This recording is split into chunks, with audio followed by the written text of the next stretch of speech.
A logo, ACB in print and braille, American Council of the Blind, together for a bright future. 63rd Annual National Conference and Convention. General Session, Sunday, July 7th, 2024.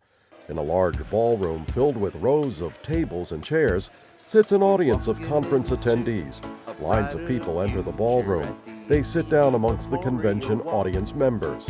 Yeah, we're walking into a brighter future. This convention is all the talk.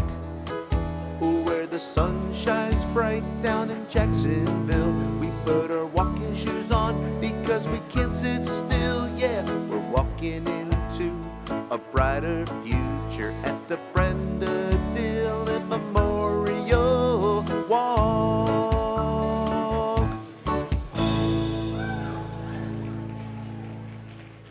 Deb Cook-Lewis stands at the podium. Ladies and gentlemen, it's time to begin the in-person and hybrid portion of the ACB 63rd Annual Conference and Convention. Welcome to Jacksonville. Welcome to the room, and welcome to everyone on Zoom with us this evening, and welcome to everyone listening on ACB Media 1. And on ACB Media 8. My husband will shoot me if I don't acknowledge the people listening in Spanish because he's home streaming them. So there you go. All right, thank you all for being here. As we begin, I'd like to start with a moment of reflection as we think about ACB and everything that's gone on over the past year. So if I can have you just take a moment of silence.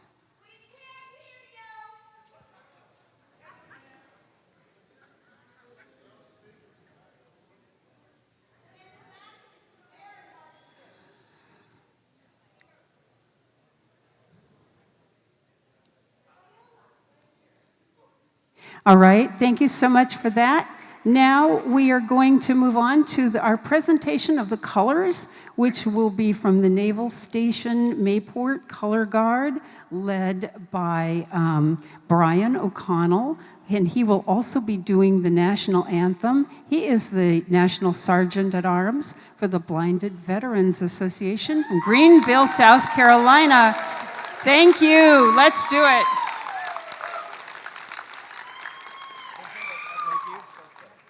Ladies and gentlemen, if you are able, please rise for the presentation of the colors and the playing of the national anthem. Gentlemen, please remove your hats during the playing of the national anthem. Place your hand over your heart. Veterans, you are welcome and encouraged to render a salute during the playing of the national anthem. Color Guard, parade the colors.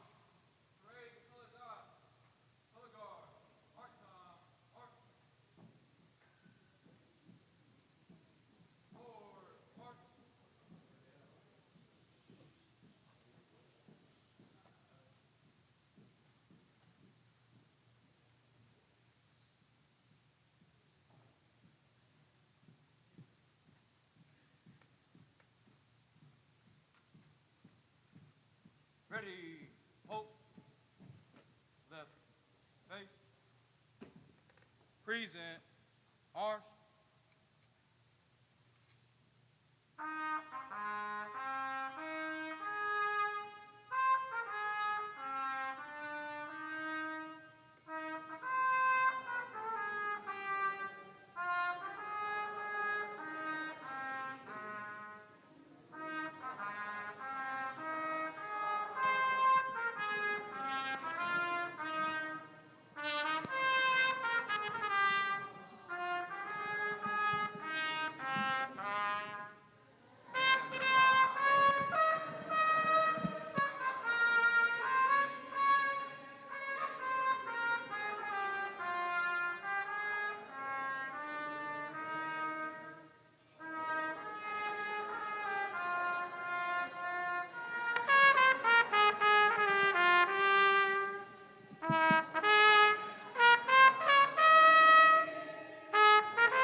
And how about a big thank you to the Naval Station Mayport Color Guard?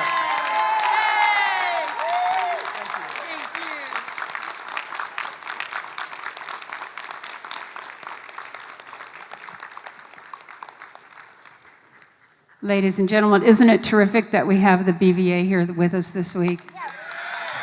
This is just so special. There's so much so special this week. We're just going to have a great time, and we have been having a great time for days, and I haven't slept since I've been here, so. But for those of you who've been curious, the hotel had to finally replace my coffee pot. That's been a long saga on the lists. All right, we have our welcome to convention, and to bring that to us, we have Sheila Young, who is the immediate past president of the ACB of Florida, from Orlando, Florida. And we've got trouble coming ahead. We have Mikey Wiseman, who is the new president for the Florida Council of the Blind from Miami, Florida. So Sheila and Mikey come to welcome us. Step right to my right. Welcome to Jacksonville. Florida is so happy to have all of you here. I actually almost have my voice back after Friday night, so thank you all for coming Friday night. And I am so proud to introduce our newly elected president, Mikey Wiseman.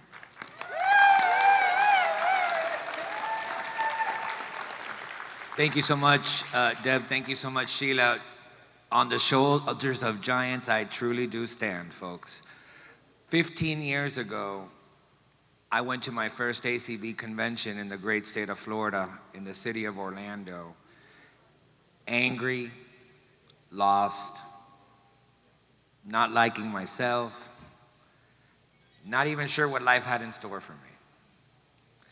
What I found at that convention was a porch light on and a welcome mat laid out for me by all of you.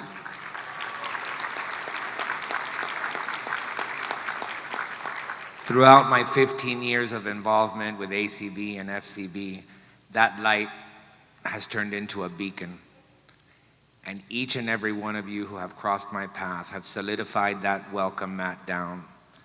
I stand here before you as the newly elected president of the Florida Council of the Blind, proud to welcome you to the great state of Florida. Thank you. Have a great convention.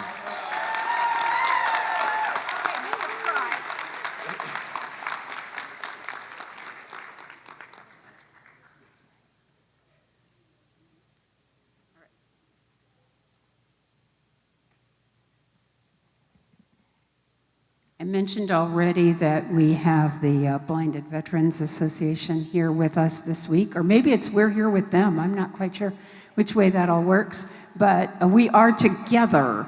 And because of that, we also want to bring you greetings and welcome from the National President of the Blinded Veterans Association, Mr. Paul Mims.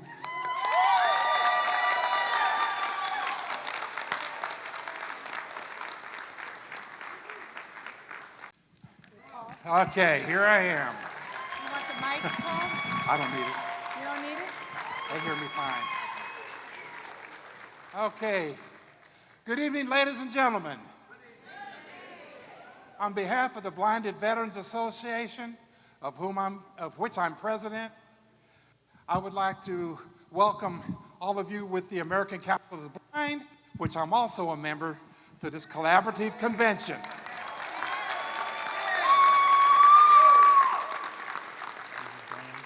So just because blind people can't see each other doesn't mean we can't work together. So let's let this be a great example of that, and let's have a great convention. Thank you.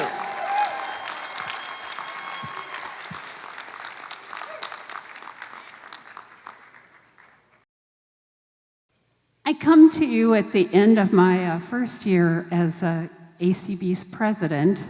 Actually, it was a very long year because I started it early. I started it about 3 months early. So with just a few thoughts this evening, and not too many, it only take 4 or 5 hours to get through my talk, right? Nobody's ever said that I don't have something to say, but at any rate, I do just only have a few things. So one of the things that really got me thinking a lot when I first came to this job was the fact that everybody talked a lot of the time about this being a member-driven organization. And I wondered what that really should mean. I wondered what that was supposed to mean, and I did a lot of research about that and asked a lot of people. And it's very interesting, some of the things people said. I think some things think that it means, well, if I'm a member and I want to drive something into the ground, here I go. But that's not really the way it's actually described and defined. There are really two kinds of organizations in the basic universe. There's the kind that is corporate, and there's the kind that is member. And it's pretty straightforward. So in a corporate organization, the corporation makes the decisions. And I, in some other parts of my world, I'm one of those. And it's not a bad thing. That's the way that works.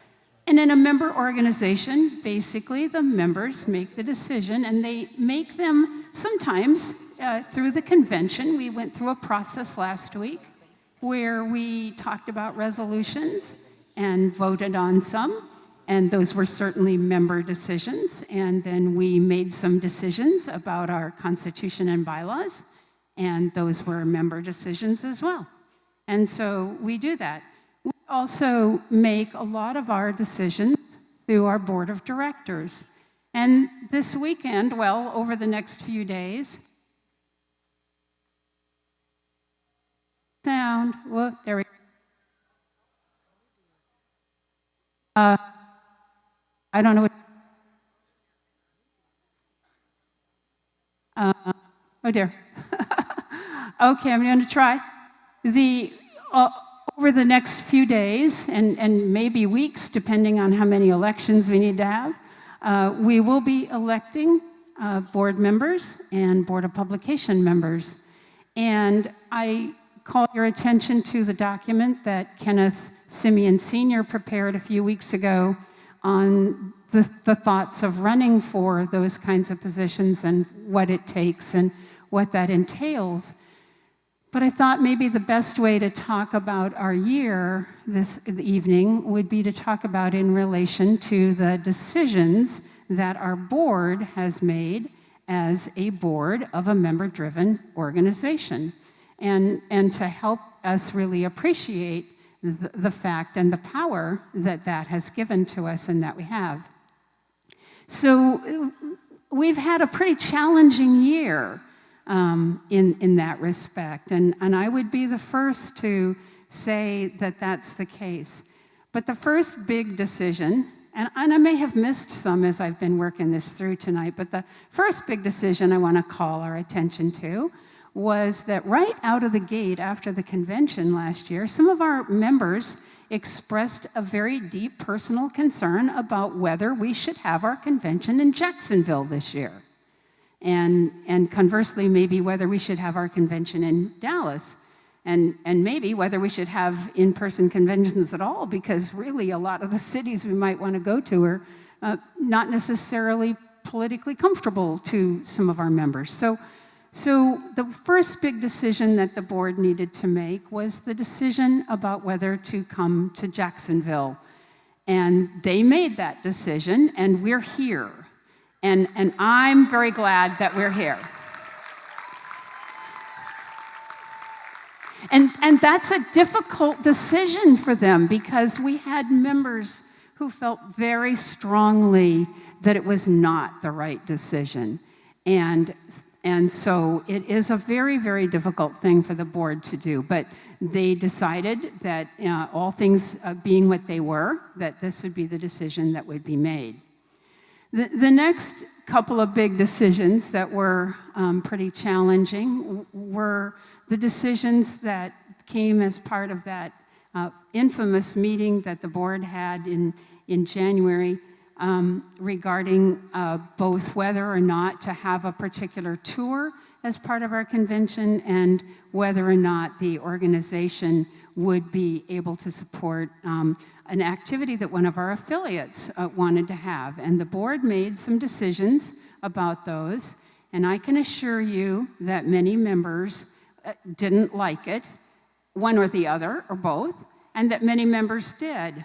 But the board worked through a process and made decisions, and the organization has moved forward. And the one thing I particularly liked about the decision with the tour is I think it showed me how members expressing how they feel about something can change the minds of board members. Because when we came together that night, I don't think that motion was set to pass. But because of the strong statements made by some of our members who were part of the board and who were part of the committees impacted with these topics, the board did, in fact, make a different decision than I expected them to make at the beginning of the meeting. And so they heard people. And so I think that that's an important piece of that. The last big decision that the board made, which is a really happy note position, is that the board decided to hire Scott Thornhill as our new executive director.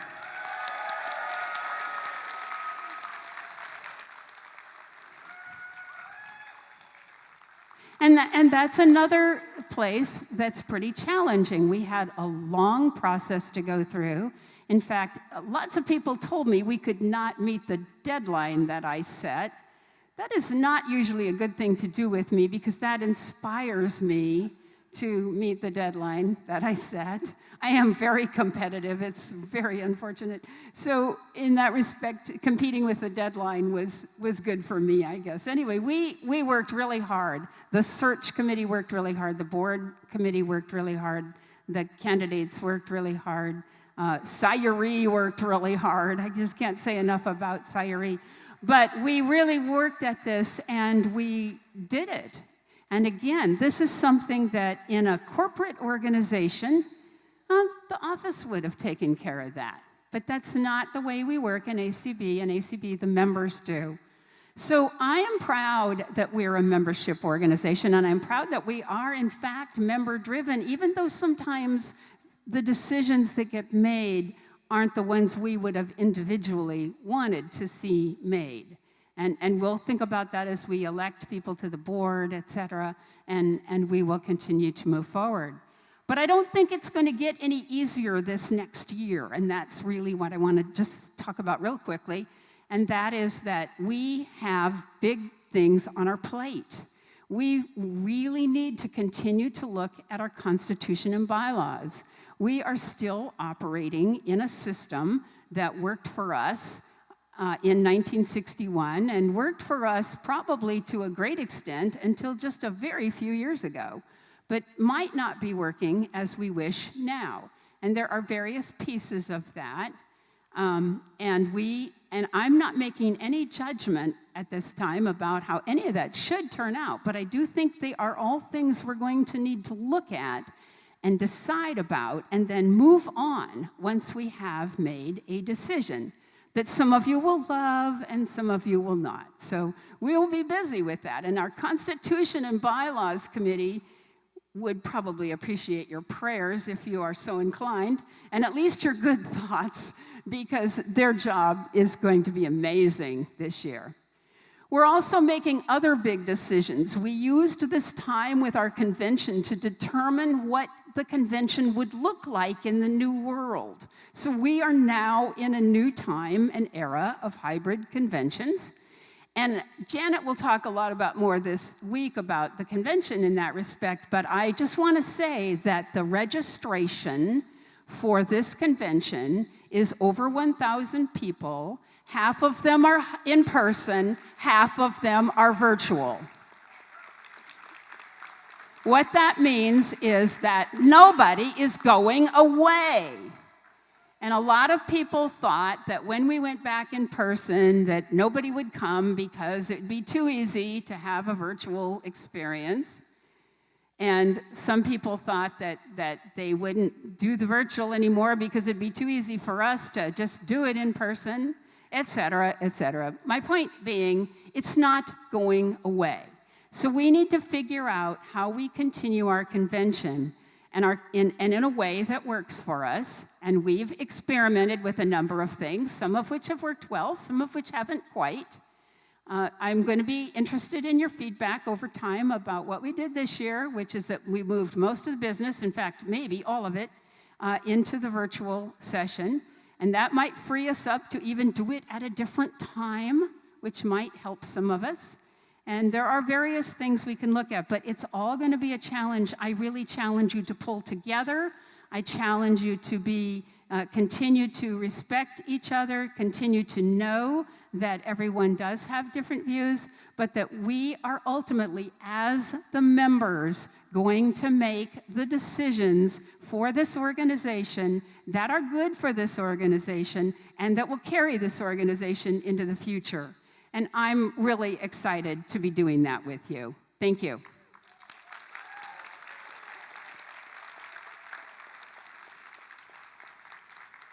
All right, now the next thing I would like to do, this is really unique. It's probably a one-time kind of a thing. And that is that I'm going to introduce Dan Spoon and Scott Thornhill, who are going to come up here and sing karaoke for you. Oh, well, maybe not. No, they are going to give you the year in review from the perspective of the executive director.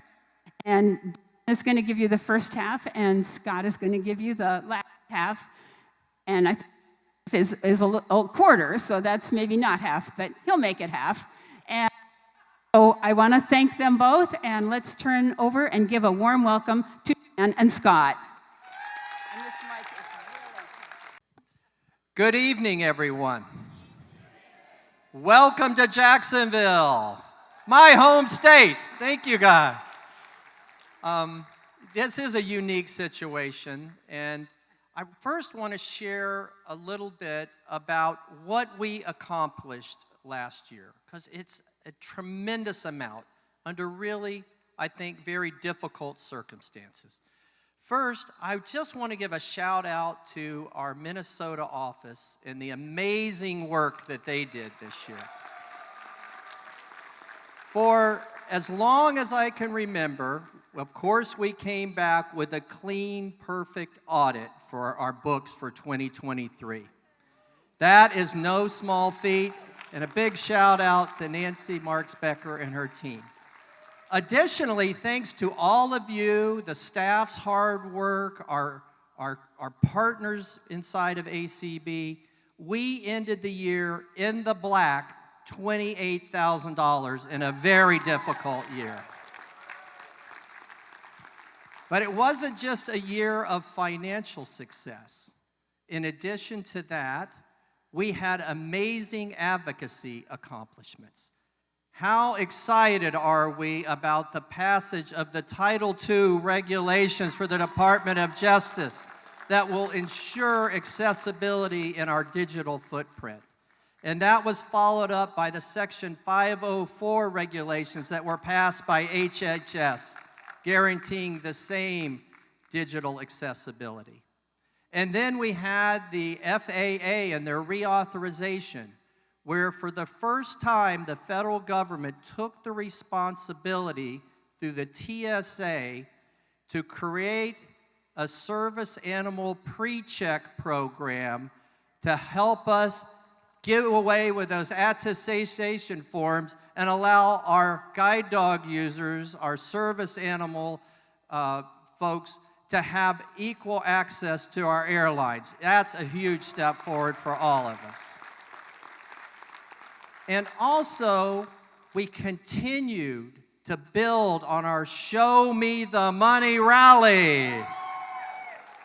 We had 3 meetings with the Bureau of Engraving and Printing, and by the way, they're here this week. Stop at the booth and say hello to them in the exhibit hall, Tracy and team.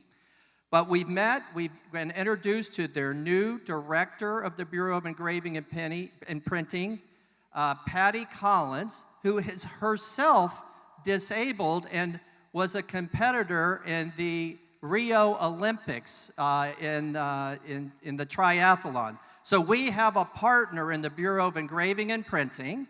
And they are on track. They just finished the feasibility study for all of the counterfeit protocols and are now moving on to the next phase. We met with them 2 weeks ago, and they assured us that we are still on track to have the $10 note with a raised tactile feature ready in the fourth quarter of 2026. Folks, it's close to being a reality. And we had a chance to actually have a team tour the Bureau of Engraving and Printing at our DC Leadership Conference, and I'm telling you, it was really an eye-opening experience, pardon the pun. And I just also want to thank everybody for a wonderful DC Leadership Conference. Wasn't that a good DC Leadership Conference this year? We all came together, shared ideas, and walked on Capitol Hill. It was good to get back in those legislators' offices and share our stories and share our 4 imperatives. I thought it was also really impressive that our Software and Digital Accessibility Act and our Durable Medical Equipment Act were not only advocated as imperatives by the American Council of Blind, but also by the National Federation of the Blind and the American Foundation for the Blind. Together, we can truly make a difference. And then in our audio description program, we had a wonderful AD Awards Gala this year. It was exciting to have Mary Lee Hill Talkington and Chiquina Hernandez as our co-host. We raised the most money we've ever raised for the gala, $132,000. We had amazing winners. Netflix, Hallmark. My mother really loved that Hallmark won an award. She was a huge Hallmark fan. And so it's just great to see the AD Award Gala continue to grow and flourish, and we're working real hard to plan our 4th annual one for this November 14th. So we had many, many accomplishments. But along with accomplishments, this was a year of transition. It was not what I necessarily expected as I was ending my final year as ACB president, but I want to take a personal moment to thank first my wife, Leslie Spoon, for putting up with me for these last 5 years as we've had the love and joy of our life to represent ACB, first as the ACB president and then as the interim executive director. But it truly has been a time of transition for us, for all of us, from the pandemic to getting back together in Omaha, where many of us didn't come home as healthy as when we arrived, to moving on to Schaumburg last year, where it felt like we kind of really got our mojo going again. And here in Jacksonville, we have over 100 more people in person than we had in Schaumburg last year. Thank you for being here. But it was truly a transition time for our staff. Eric Bridges took an opportunity at the American Foundation for the Blind. Clark Rockfull took an amazing opportunity at Nike to be their accessible policy director. Kelly moved on to the American Foundation of the Blind as a communications manager. But what's really interesting about this gang is they didn't leave ACB. Eric Bridges is a life member. He'll be here this week. He's still an active part of the American Council of Blind. Clark Rockfull, he presented a resolution just last week on audio description. Kelly is part of our AD Awards Gala. Why? These people are moving on. They're moving on to other opportunities in their career, but they're still involved in the American Council of the Blind because it's in their heart and it's in their soul and it's in their DNA. And I think we all see that each and every day. Caitlin Herrera just took a new opportunity after getting her master's degree, but she came back. She's helping us do the communications for the convention this week. She's here volunteering. She just led the walk team on the walk to get us in here for opening session. These people are not leaving. They're still part of the team, a growing team. but it truly was a transitional year. What were we going to do? What did we have to do over these last 5 years? Did we bury our heads in the sand? Did we give up? Did we say we can't do it? No, that's not ACB. We always rise to the moment. We rise to the challenge. And I'm here today to tell you I have never been more optimistic about ACB and what we can accomplish. You all are wonderful. You're a great group. I had this brought back to me in spades just this week, just yesterday morning. I got up early after being late at a wonderful Florida welcome party, little bit hoarse, a lot tired, and I went to a Johnson & Johnson breakfast that was emceed by Claire Stanley, our wonderful new Advocacy and Governmental Affairs Director. Transition at its best. And we all sat there. I was there with Scott and Leslie and Scott's wife, Jane, and there was a group of us in there, and we heard the most amazing stories from 3 of our members, Sheila Young, Lindsay Tillman, and Cassie Trosper. And they told us about their life journeys as they were losing their vision with a degenerative retinal disease. And I'm telling you, there wasn't a dry eye by the time that session was over. But what that brought back to me that we can never forget is the best medicine for each of us is each of us. It's us together. When we come to this convention every year, I leave feeling so proud that I'm a member of the American Council of the Blind. We truly are great medicine for each other. We are also a democratic organization, and that means we don't always agree. That's what democracy is all about. But by God, we continue to play in the democratic pool, and that is the water I want to swim in. I am telling you, we had lively conversation on our conversation and leadership list. We had huge and excellent debate in our board of directors. But at the end of the day, we did what a good membership group and organization has to do. We make a decision and we move forward. And I am so optimistic for the vision of ACB in the future. We've done it. We've got a new HR specialist in Cyrene Nake, and she had her work cut out for her right away with filling all those positions. We have Hannah Park, who is a replacement for Caitlin, and she has hit the ground running. We have Claire Stanley, as I said, just an amazing asset coming back. Woohoo, let's hear it for Claire, as our Advocacy and Governmental Affairs Director. And the person behind me right now. Folks, in life, sometimes things go bad, and sometimes things go good. And my wife grew up in Vegas, and she'll tell you every once in a while, you hit the jackpot. And ACB has hit the jackpot. I want to introduce to you the executive director that is going to lead this organization for the next, I believe, 5, 10, and beyond years.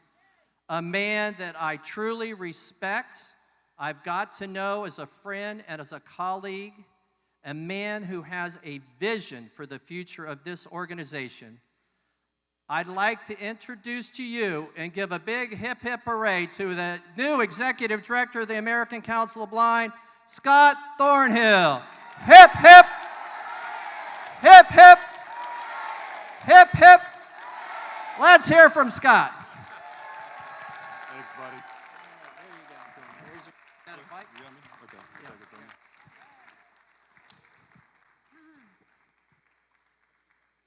So if Leslie, knowing that was recorded, Leslie's going to try to auction that off, that speech. Next year, you just wait. Opening bid, right? $1,000. Thank you, Dan, those kind words, and for all of your leadership. And thank you, Deb, for your leadership. And it is such just a thrill to be here. I'm so proud to say, when anybody asks me, so what do you do, right? When I'm on the train or I'm on the bus or I'm on whatever, what do you do? I'm the executive director of the American Council of the Blind. And even when I say it now, it doesn't, I'm like, how in the world, how did this happen? How did I get here? When I was, Dan was just asking me while we were sitting at the table before he came up, he said, what does it feel like to be on this side of things? And I said, it actually feels kind of weird. It's, I wanted nothing to do with the blindness world, to be blunt. I was scared, didn't really know what my future would look like. And as I talk about these things, I do want to say thank you to my wife, Jane, who's down here. She's here with me. She's the one that first, guilt might not be the word, but she strongly encouraged me to get a cane when I did not want to get one. And she finally said, if you don't care about yourself, care about the people who don't know you can't see them. And you're a pretty big guy. And I have to tell you that I was on my way to Raleigh, North Carolina from Greensboro. And shout out to the North Carolina crew here. But so we were on, and she'd been on me for a few months to get a cane. And we're on the way to Raleigh to go to the airport, and I could tell she was a little upset with me. And I said, what's wrong? And she said, you never called about that cane, did you? And I said, honey, of course I did. I knew how important it was to you. She said, when did you call? And I said, about half an hour ago.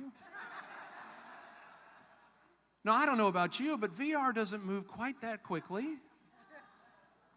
And it took a little longer, but I was going to Raleigh to take a flight to Salt Lake City, Utah, to go to the University of Utah to have them look and see what they thought about my eyes. And my best friend since I was 5 years old, since we were 5 years old, Mike is also here with me. He came in from Utah. He is one of the newest members of the American Council of the Blind. So.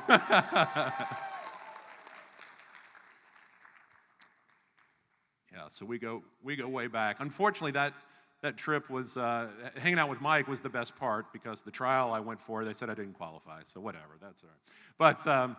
But those days seem so long ago, and yet sometimes as I hear people's stories, and I hear what some of you are going through, and I hear what that journey, right, we're all on a different part of our journey, and our own individual journey, and right, as one of the things I love about ACB, right, is there's no right way to be blind.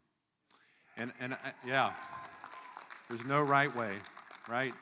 And we don't shame anyone for, well, you don't do this, you don't do that, right? We're all trying to figure it out. I know people that are just realizing they're going to lose their vision, or they're at a place. There are different spots along the way, and I think about this organization in the few months that I've been here, and you guys have given me such a warm welcome. I really, so many people, such a warm welcome. And if you listen to the board meeting, or if you're at the board meeting, I mean, all of you in a certain way have given me a warm welcome. Even those fiery emails and voicemail messages that I've gotten, as I told the board, even fire is warm, so I'm going to count that as a warm welcome. And it's been incredible. The membership, I had a friend of mine ask me, said, now, are you sure you want to lead a membership organization? Like, you know what that means, right? Everybody has an opinion, and they're not afraid to share it.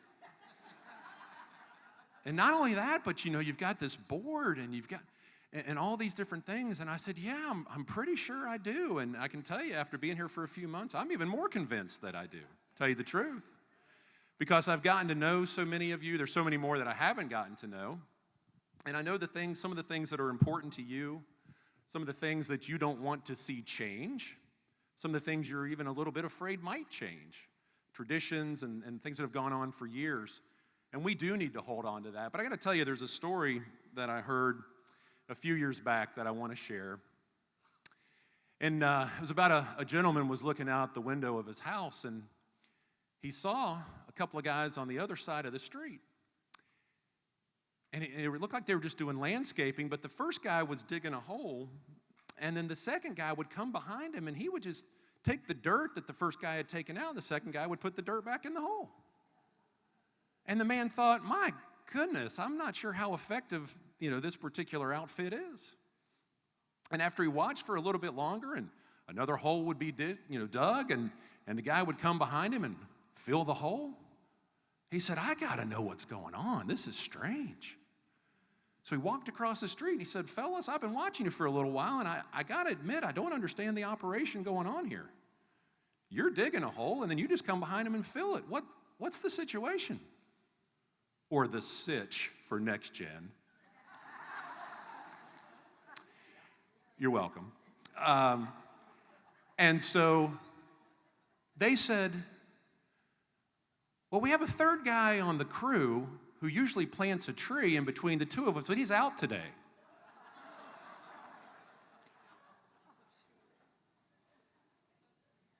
So they thought they came to work, they were going to do their job, but the fact that the tree planting guy wasn't there wasn't going to stop them. And that's my definition of being in a rut. So what I would say to you is, while we hold on to these traditions that are dear to us, and believe me, I am not one to say, oh, we're not doing this, we're not doing, the board, a lot of direction there, and this. I know that those things are crucially important, and we need to hang on to things that are special to ACB for all these years. But I'll also tell you, there are some things that we do need to change. There are some things we need to do a little bit differently, and that's okay. Right? It's okay. Because I can tell you there are some organizations that if you don't change a little bit and do some things a little bit differently and modernize a few things here and there and appeal in some ways to, frankly, younger folks and others, like some organizations, just to be blunt, are dying on the vine. And that's not going to happen here. It's not going to happen here. I appreciate Dan's words, and let me tell you why some of the things why that's not going to happen here, because we have things like the community platform, capital C, right? Pushing 20,000 calls since 2020. As Dan and Deb touched on, more people at this convention in person than we had last year. We've got a bunch of people doing hybrid, a bunch of people listening remotely.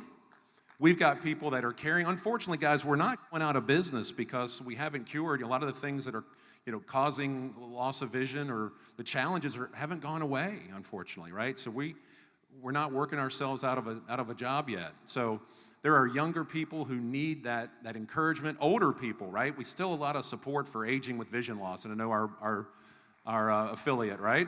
All right. More funding needs to happen there and more support. But I am dedicated to supporting our currently 66 affiliates, dedicated to helping any way I can and making sure that we move forward. Our membership is up this year, which is also fabulous. We're moving in the right direction, and I'm going to tell you right now that we are on the cusp of something really big. I don't know exactly what it is, but something really big. And you know what? I don't want a membership number just to have a big membership number, although it's kind of cool. I mean, it's kind of good.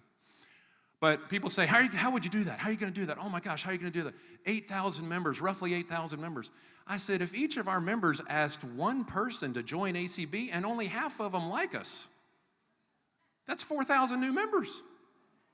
That's up to 12,000. That's not too bad. So I would say, I know you guys are proud. You're having a great time. I love the Facebook posts. I love hearing what you guys are doing. The pictures being shared and frankly, Be My AI being used quite a bit, just to throw a shout out there, and other things. But I'm going to tell you quickly, and then I'm going to sit down before I get in trouble with Deb. In talking and being with it here for a few months and talking to folks and understanding what's going on, as best as I can understand within about 3.5 months. Claire's probably laughing at me right about now. But yeah. I'm going to tell you that the things that I'm focused on are accessibility, employment, and healthcare. And so they're all intertwined, they all work together, and blind folks, whether it's our Get Up and Get Moving campaign or it's other things that are going on, right? Healthcare is crucially important. A lot of times we don't seek healthcare for various reasons. Employment it's ridiculous that in 2024, we are still talking about the fact that people who are blind or visually impaired are not getting jobs. It's ridiculous. And it's time for that to change, and we've got to get new ideas and some new things and just keep harping on that with the people that need to hear it. And accessibility touches all of it. And so as we get more access, the other things help as well. So that's where I'm focused, and it came from you guys, the membership, from hearing from you and understanding what we're looking to do. So thank you. I appreciate the warm welcome. Let me get out of the way and let some other folks get recognized. Thank you.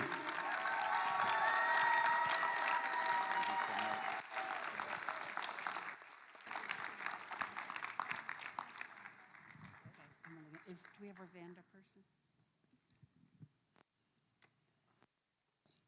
Okay, good. Well, thank you, Dan, and thank you, Scott. And I just want to, of course, we've been welcoming Scott, but I just also want to personally say thank you to Dan, because I could not have done my job without Dan doing his.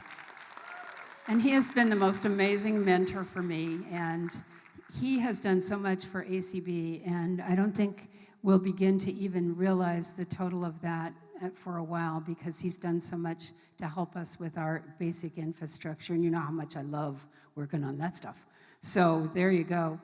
Before we have our sponsor presentation, I also want to make one quick announcement. You can cut a deal with me in the world, and one was cut today, so I just want to tell you about this. I got grabbed by the One Blood people and asked if and did some of you go do that today? Because that was good. A few of you. So tomorrow, the rest of you need to go. They are just right outside on in front of the third floor hallway there. Yeah, and so you want to basically go out and do this. And so they said, are you going to make an announcement for us tonight? And I'm watching them, they're pulling all this blood out of my arm, and I thought, no, if I say no, am I going to have any blood pretty soon? yeah, I'm absolutely going to remember to announce that. So you need to vouch for the fact that I did by going over there tomorrow, and it was a great, great experience. So we lost it again. This thing is really a problem. We are now going to move to one of our Well, if I can tell you about that, I will. We're going to move to one of our corporate sponsors, which is Vanda Pharmaceuticals, and the non-24. That's one of the things I don't have in the world.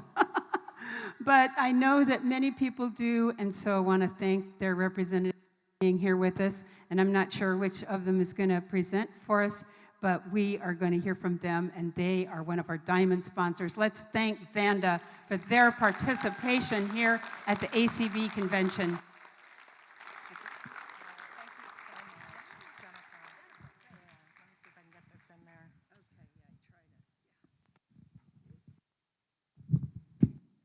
Me. Okay, sounds like I'm on. I'm all mic'd up. Thank you.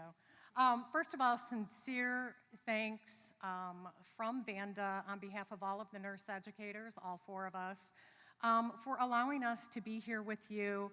This really is a celebration of sorts, this collaboration between the ACB and the BVA. So we're thrilled to be here and to be a part of it. It's been awesome so far. You've probably met with or heard a presentation in the past on non-24 somewhere along the way from either Shauna, who's here with me, Vicki will be here tomorrow, or Maggie, because we all cover different geographies. And some of you have, hello? Some of you have invited us to speak at affiliate or chapter meetings, but what you may not know are some of the other organizations that we go to speak at include support groups, rehab facilities, centers for independent living, manufacturing facilities, schools for the blind, health fairs, events for the Lions clubs, and camps for the blind. So if any of you are affiliated with any of those types of organizations, please reach out to us to reach out to them to share this information about Non-24, which is so important. Our goal is to raise awareness of Non-24 and the symptoms. The symptoms are relatively benign. It's difficulty falling asleep, difficulty staying asleep, and excessive daytime sleepiness. And that can lead to exhaustion, brain fog, delayed reactions, and irritability. But as nurses, we go out to educate about this. We are not out to sell anything. We do not engage in discussions about products, medications, treatments, therapies. That is a discussion for the individual and their healthcare provider. So I really wanted to emphasize that. Someone came by our table today and said, oh, I walked by a couple of times because I thought you were selling a medication. And we are not out to sell anything. If anything, we are out educating to help you advocate for yourself. If you are having sleep struggles, this is a very important topic to bring up with your healthcare professional when you meet with them. We also like to get out and explain why the visually impaired, the blind, and people who do have some light perception suffer from Non-24. So we drill down to the root cause of what Non-24 is, and we want to explain why it disproportionately affects that population. So although you may have heard a presentation in the past, because Vanda has been around for a while, awareness of Non-24 unfortunately continues to remain low, not only in the community, but among healthcare professionals. Most healthcare professionals, if they have heard of it, don't know much about it, and we can help educate those people too, so that a conversation with that healthcare professional, whether it's an MD or a nurse practitioner or a physician's assistant, whoever you talk to, whoever you're most comfortable talking to about your healthcare issues, we want to make sure that that time is spent well. So we do have resources that we can send out to both sides, so please reach out to us. And even if the information you hear during a presentation doesn't resonate with you today, it may at some point in the future. It may make you think of a friend maybe who is having some sleep struggles, or a fellow member here. So come and learn about circadian rhythms and Non-24. Recognizing the symptoms early can help get you treatment and hopefully help resolve some of the sleep issues. And if you haven't stopped by to see us yet, please do. Shauna and I are at tables 28, 29, and if you haven't heard yet, we do have ice cream. Thank you so much.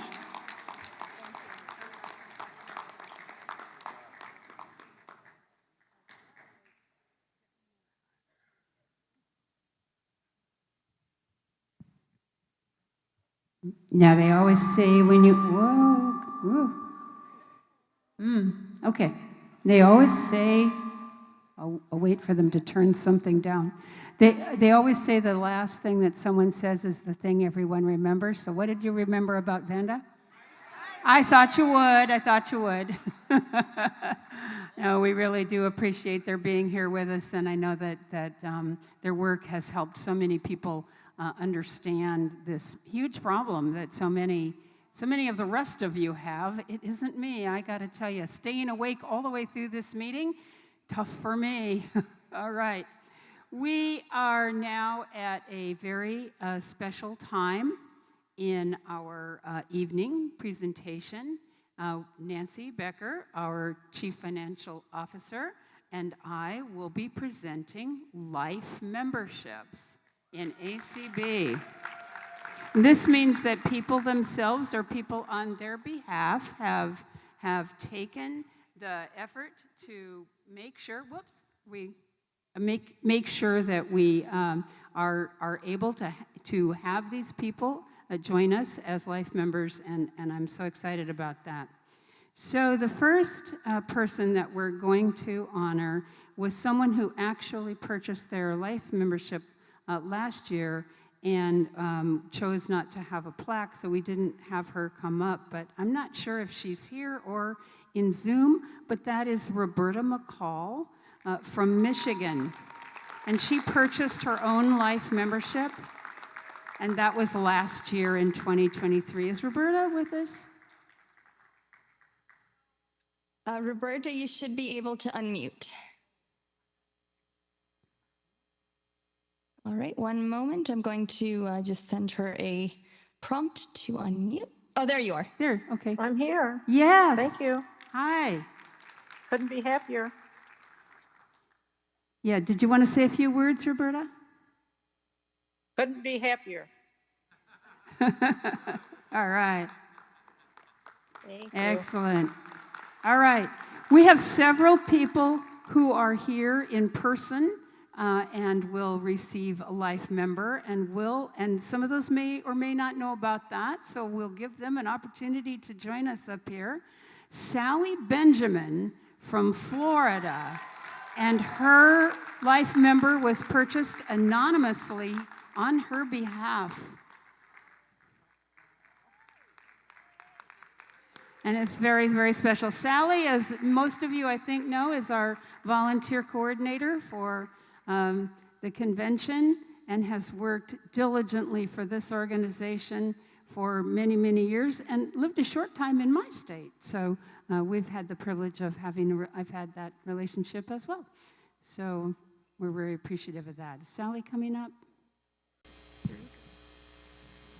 Well, I don't really know what to say, but I know that most of you know my husband died a little over a year ago, and I never thought I'd have this.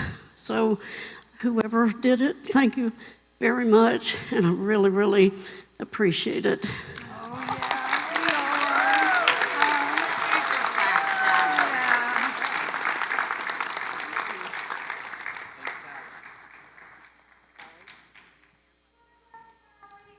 We're all crying up here, so just so you know. Yeah, it's very, very special. Thank you so much. That's wonderful. How special.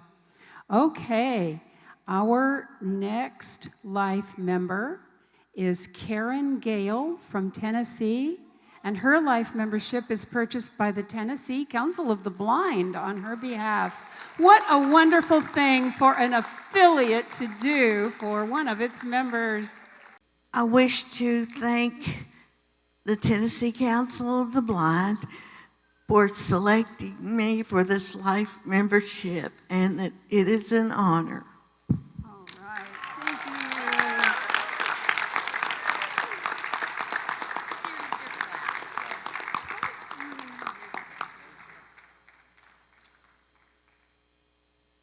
you. Nancy is giving her her plaque, and we're all going to cry again.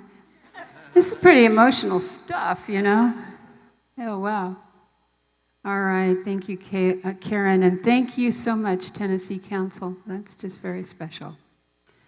All right, our next person, I got a chance to stream their state convention, and so I got to hear this happen at the state level, and it was very, very special. Sheila Young is receiving a life membership purchased for her by the Florida Council of the Blind.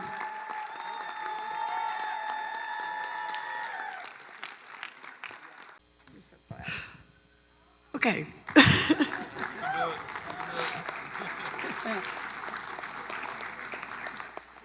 You know, I have been part of this organization since 2002 when I lived in Mississippi. And when I moved to Florida, I got involved with FCB, and I have never looked back. I love Florida Council. I am so honored. And believe it or not, my sister drove from Orlando today to be here.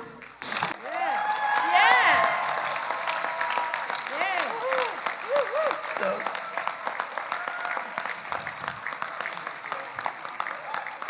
and she has to drive back tonight. So God love her, God love FCB, and thank you so much.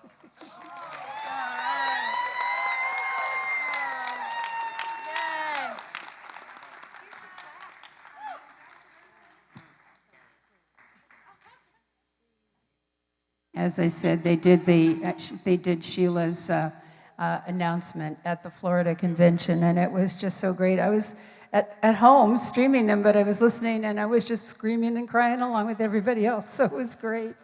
Really appreciated that, and appreciate all that you do for us, Sheila. Thank you so much. Okay, our next life member is Odell Hollins, and he's not able to be with us this evening, but his son Greg Hollins from Missouri will be receiving the life member on behalf of his dad, and this is provided by the Missouri Council of the Blind. All right, thank you. Yeah, did you want to come up and say something? Here's the mic. Okay. Thank you, Deb. First of all, my dad regrets he couldn't make it to the convention this year. And I would like to say that, you know, I received this reward last year, and I'm very humble and by ACB, and Missouri, but my dad should have received it a long time before I did, and he sends his love to ACB this year. He sends his thank you to William Hawkins, who nominated him, and Chip Haley, the president of Missouri, and the entire board of MCB for giving him this award, and sends his love to ACB. All right. Thank you so much, Greg. Love you. All right. That's marvelous. We also have a few people who might be with us virtually who are receiving life members, and so we'll look for those. The first one is Leola Campbell from Louisiana, and her life member is purchased by Herbert Riadu. And is she in Zoom at all? The name is Leola, you said? Yes, she's probably on the phone. Okay, She's Leola, if you are... Hold on. She's Here. West She Virginia? is here. Oh, Okay, she is here. All right. I thought she was going to be in Zoom. Okay. All right. She is coming all the way from Zoom. Oh, no, all the way from the back. From Louisiana. It's a big room. Yeah. No, I thought she was not in person, so marvelous. All right. She is being escorted by two handsome men, it has been reported. Okay, well, that works. I don't mind that at all. Have you? Oh, I'm just so overwhelmed. This was a surprise. I want to thank ACB. I've been a member almost 35 plus years, almost 40 years. Wow. I want to thank ACB. I love this organization. Y'all keep up the good work. You're doing a beautiful job. We're going to have some ups and downs, but that's all right, as long as we work together. And last but not least, I want to thank my affiliate, Louisiana affiliate. This is a surprise. Oh, yeah. And this year we have almost 25 members that came to the convention. All right. Wow. Yes. Thank you. I love you all, Louisiana. I love you. Love you. Thank you so much. Oh, that's marvelous. Excellent. Thank you, sweetheart. Oh, that's great. All right, and whoops, we have one more person who I do believe who we all know, and that is Ninetta Garner from West Virginia. Her life membership is purchased by the Mountain State Council of the Blind.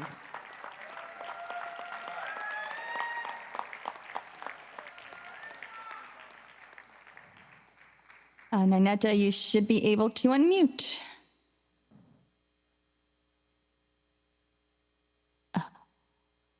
One moment. She may be experiencing some difficulties. I no longer see her here. One moment.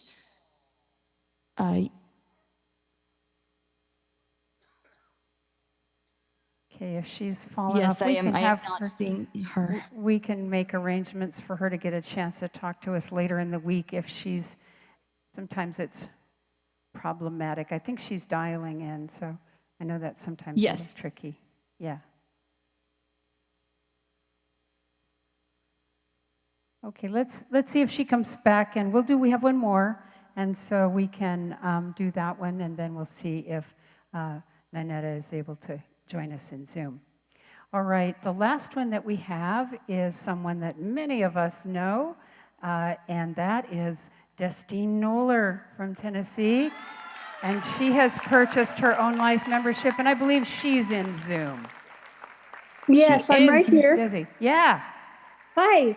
I had so planned on being in Jacksonville with all of you until last Thursday night. I have had a very sick guide dog for the past week, and there was no way that I could leave home, but it was so important to me to be with you all to receive this.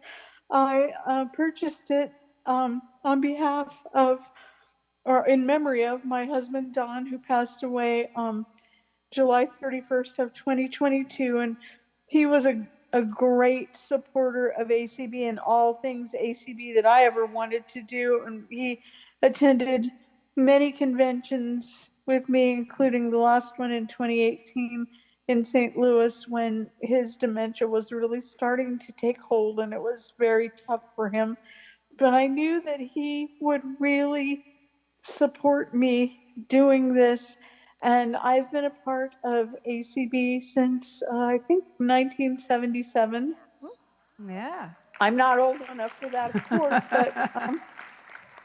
but anyway, I have wanted to do this for a number of years, and I thought, well, I'm going to Jacksonville, I'm just going to do this. And you know the saying about we make plans and God laughs.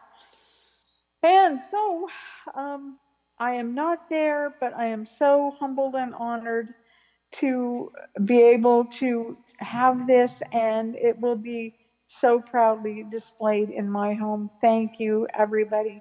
All right. Thank you so much, Desi. Oh, that is just wonderful. How wonderful. Have we gotten Ninetta back by chance? So she is back, but it looks like I'm not able to have her unmute. Oh, I think. Oh. Is it? Oh, no, it's. No? Ninetta, perhaps if you're able to use *6 to unmute yourself. Hello? Hello. Good. Yes, Ninetta, yay. Congratulations on your life member. This is such a shock. I wish I could be there. I never expected it. And I really appreciate what the affiliate did. I wanted to be there, but just circumstances doesn't permit it right now.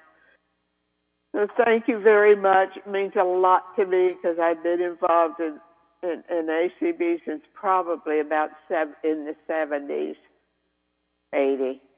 And got a lot of new members, and they're in office positions now. And I'm just beside myself. I don't know what to say. But thank you very much. We love you, and congratulations, and thank you so very, very much. And we wish you were here with us. But you are with us, and you can listen all week with us. All right. Okay. Thank you so much. Everybody loves you. All right. Wow, this is so much fun. Let's have lots more of these. So if you would like to do a life member for somebody during the week so we can do some more of this, you need to stop by the registration office and find Nancy so we can hook that all up, because that'd be good. That'd be fun. All right. We could just do that all week. All right. Now, we are going to move on to our next item. And we have so many traditions in ACB. This is one I hope we don't ever have to lose. This is our ACB Durwood K. McDaniel First-Timers presentation. And this year, Kenneth Simeon Sr., who is the chair of the Durwood K. McDaniel Committee, is coming to the convention, but he is not here yet. I think he is coming tomorrow. So to do the honors of introducing our first-timers and later our J.P. Morgan Chase Fellows, we have Zelda Gephardt, who is the vice chair of the Durward K. McDaniel Committee, First Timers Committee, and she is from Edgeley, North Dakota. Get my states right here. And thank you, Zelda, and thank you, crew, for being up here this evening. And let's meet our first timers.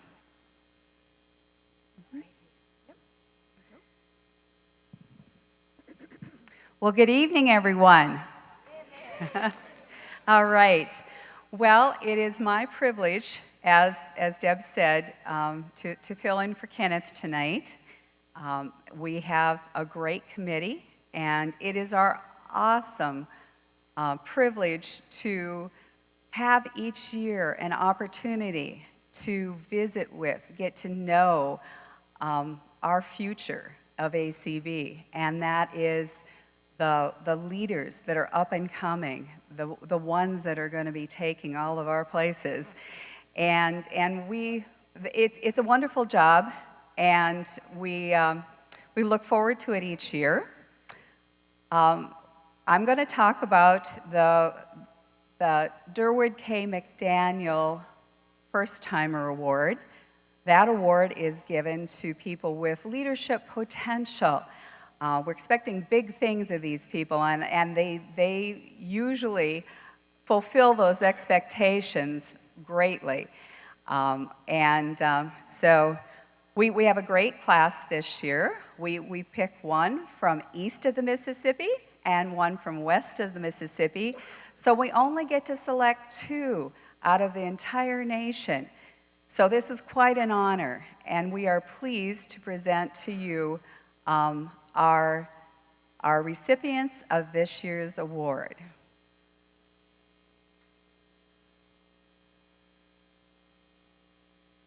They're going to play a little audio clip with their bios, and then we'll hear from each individual recipient.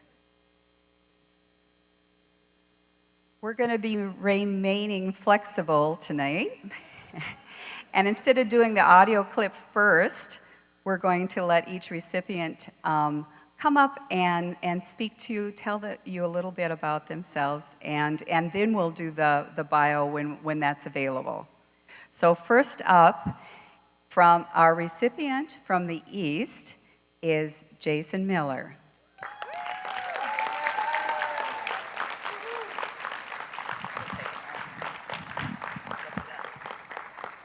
Good evening, ACB. Give yourselves a hand of applause. Thank you. My name is Jason Miller. I am a DKM Award winner from Philadelphia, PA. First of all, I would like to give praises to Jesus Christ, my Lord and Savior.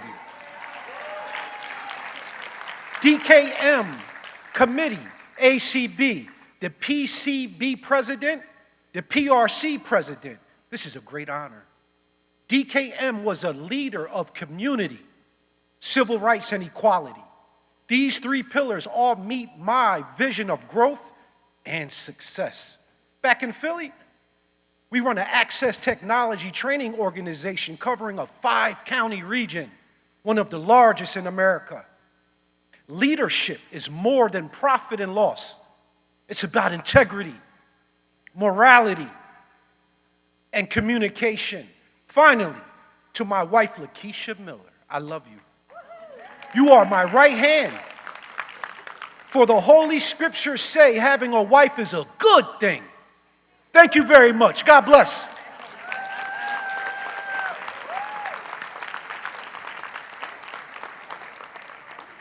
And I'm also very pleased to introduce to you our recipient from west of the Mississippi, Cassie Trosper.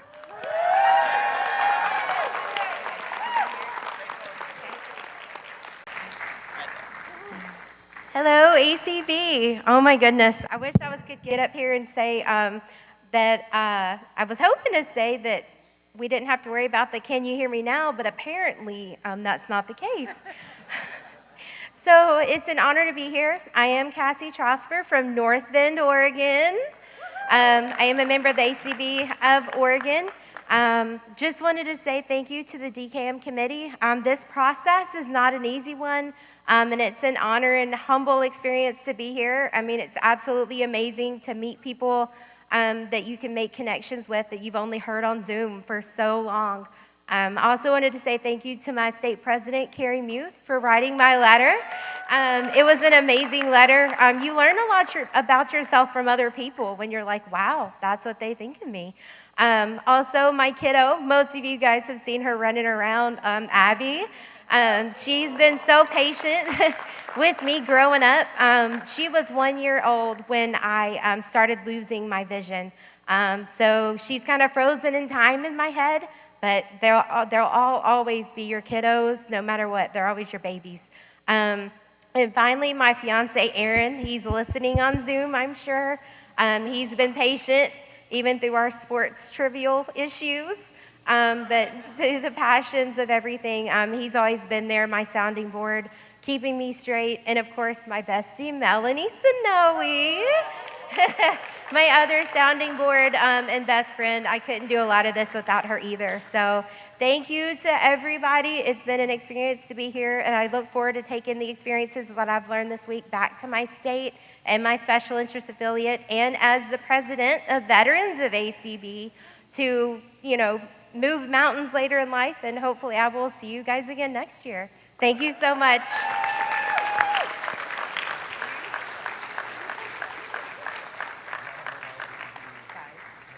We know who's in charge. We understand how this works. That's right.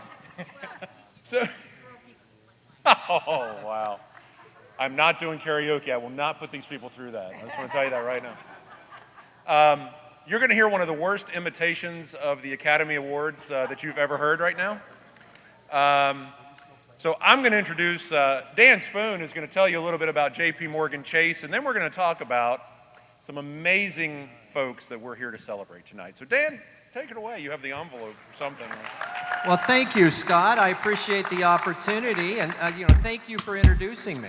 Oh, it's great. I'm having a great time. You're having a great time? Yeah, I'm having a super time. Yeah. Thank you. Enjoying all the wonderful food? Oh, it's been tremendous. I had I had a hot dog for lunch yesterday. I had a hot dog for dinner tonight. So it's been pretty special, Dan. We only serve the best and finest, especially to our new executive They were really director. good hot dogs, though. Yeah. Really good. We're having peanut butter and jelly at the banquet, so get ready. Yes, sir. Okay. Thank you, Scott. And in all seriousness, we have a wonderful partner in J.P. Morgan Chase. In 2014, for the first time, J.P. Morgan Chase sponsored our J.P. Morgan Chase Fellows Program. That first year, we had 8 recipients. In 2014, in Las Vegas, Nevada. 2 of those 8 members of that class, who were they? One is our current president, Deb Cook-Lewis. A second was one of our lifetime award winners tonight, and the previous president of the Florida Council of the Blind, Sheila Young. Not a bad tandem there. And this program has continued to grow from there.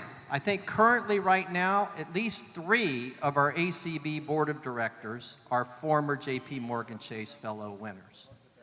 Countless affiliate presidents and officers throughout our affiliate organizations, as well as many of our committee chairs. So it has truly been an amazing program, and we want to thank J.P. Morgan Chase for investing in ACB's future.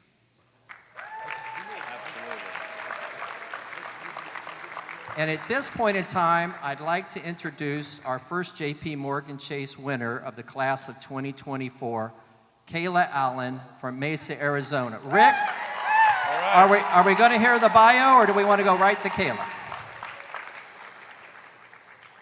I think we're going to go right to Kayla. So Kayla, welcome.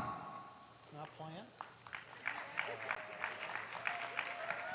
And by the way, Kayla is an outstanding person, but she makes an amazing banana bread, I want to tell you. All right, Kayla, here you are. Kayla Allen of Mesa, Arizona, was introduced to ACB through ACB Community, and she has become a staple in its realm of service and stability. She created and has managed ACB Crafters since 2020, has served as a facilitator, host, part of the morning crew for ACB Presents, developer of various training modules, and much more. Kayla is a member of the class of 2021 DKM First-Timers, and she is an explorer in the class of 2024 ACB Inspire Mentoring Program. Kayla serves as Vice President, a member of the Board of Directors, and Membership Programs Committee Chair within the Arizona Council of the Blind. She is currently a student at the Mindfulness Coaching School to become a mindfulness wellness somatic coach. Kayla is a licensed massage therapist. She created her own LLC named Creative Guidance LLC to provide coaching services. Kayla currently works for Future Insight, a nonprofit organization that provides services to individuals who are blind and visually impaired. Hi.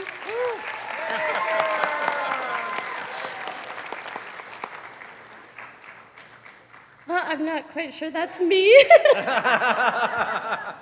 That's kind of intimidating. First of all, I want to thank JP Morgan Chase, as well as the committee, for giving me this opportunity to learn and grow as a leader for this organization and outside of this organization. This is scary being up here. I want to thank my husband and kids because they are just beyond supportive in everything I want to do. Especially my husband, he'll make dinner because I have meetings, and that's awesome. And he'll bring them to me at my desk. There are so many people within this organization that I want to thank, both at my state level and at the national level, and I'm not going to name you. You know who you are. I sure hope you do anyways. And I'm going to go, and I love you guys all. All right, great job, Kayla. Thank you. All right, you good?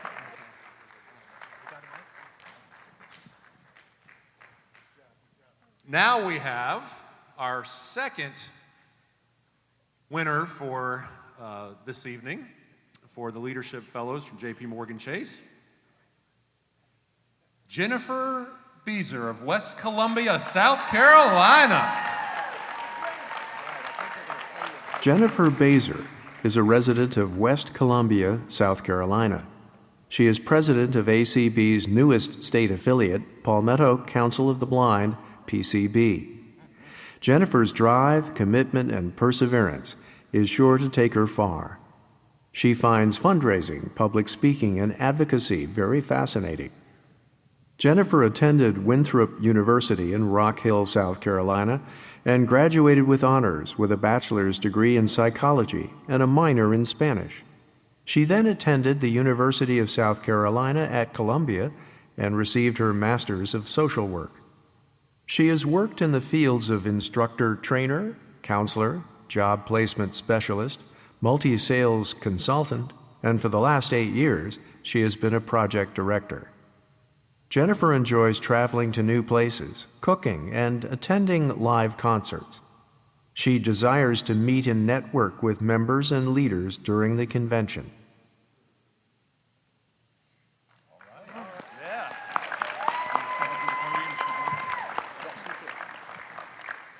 Hello.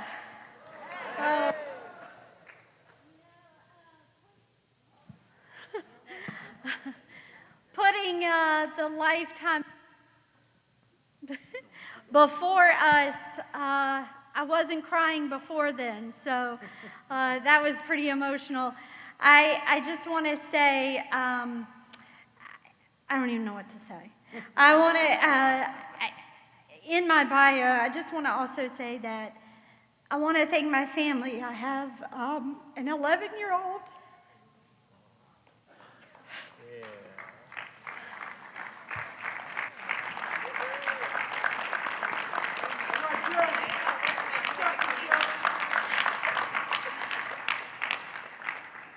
have the Kleenex up here. I have an 11 and a 14-year-old who I have left at home, and but they will be back with us next year.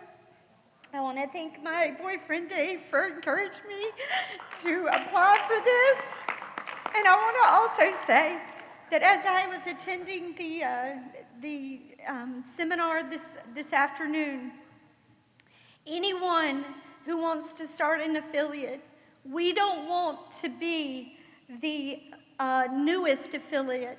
We are here. Palmetto Council is here to help you. Please reach out. We want to have another affiliate next year besides us. So thank you so much for all of this, JP Morgan Chase and the committee. Great job. Great job. Way to go, Jennifer. Thank you, Jennifer, our latest president of the Palmetto Council of the Blind. Yay! And next, we're going to hear from Dora Lee Martinez from Reno, Nevada. Dora Lee Martinez of Reno, Nevada, serves as secretary for Nevada Council of the Blind, and she initiated a support group in her community that she hopes to become a chapter of her affiliate. She actively participated in the ACB Mentorship, Access, and Peer Support Program as an explorer. Dora Lee acquired an associate's degree in child development and a bachelor's degree in social work from the University of Nevada, Reno. She worked as an assistive technologist facilitator for 7 years and served on the Nevada Governor's Council on Developmental Disabilities. She was instrumental in organizing a self-advocacy conference. Her advocacy efforts extend to the implementation of automatic bus stop calls and installation of audible pedestrian signals. Dora Lee enjoys spending time with family and friends, baking, traveling, and exercising.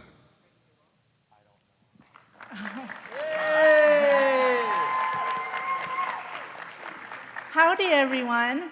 Thank you so much. I'm Dora the Explorer, as Mr. Kenneth Simeon likes to call me. I want to thank everyone here, and especially the DKM committees, and my first guide from the mentor program last year, Donna Williams, and Donna Browning, who is my mentor, and Anthony from Hawaii. Aloha. Thank you so much, JP Morgan Chase, for everything. I'm very humble and honored. And when I got the call from Mr. Scott, I told him, oh my gosh, holy chicken goat, are you sure it's me? So thank you. Take care. Have fun. All right.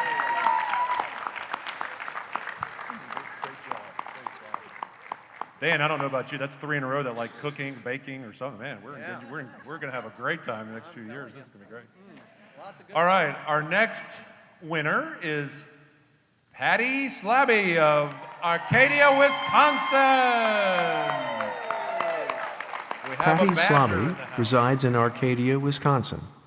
She is a former chair of the ACB Scholarship Committee and currently serves as co-chair. Patty is the treasurer of ACB of Minnesota and gladly assists in other areas. She was a guide in the ACB Mentorship, Access, and Peer Support Program. She has 2 master's degrees from Michigan State University, one in education of blind and visually impaired, and the second in family studies. Patty scheduled events for Braille Matters Celebration Day, volunteers for church activities, food pantries, visiting nursing homes, and helping older adults who are experiencing vision loss. In addition, Patty knits afghans to donate to Warm Up America. Patty is an avid reader, walker, loves animals, and enjoys baking, cooking, gardening, traveling, singing, and simply being a friend who is willing to listen. And she makes great cookies.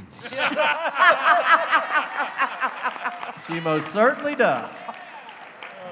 Okay, Rick, what kind do you want?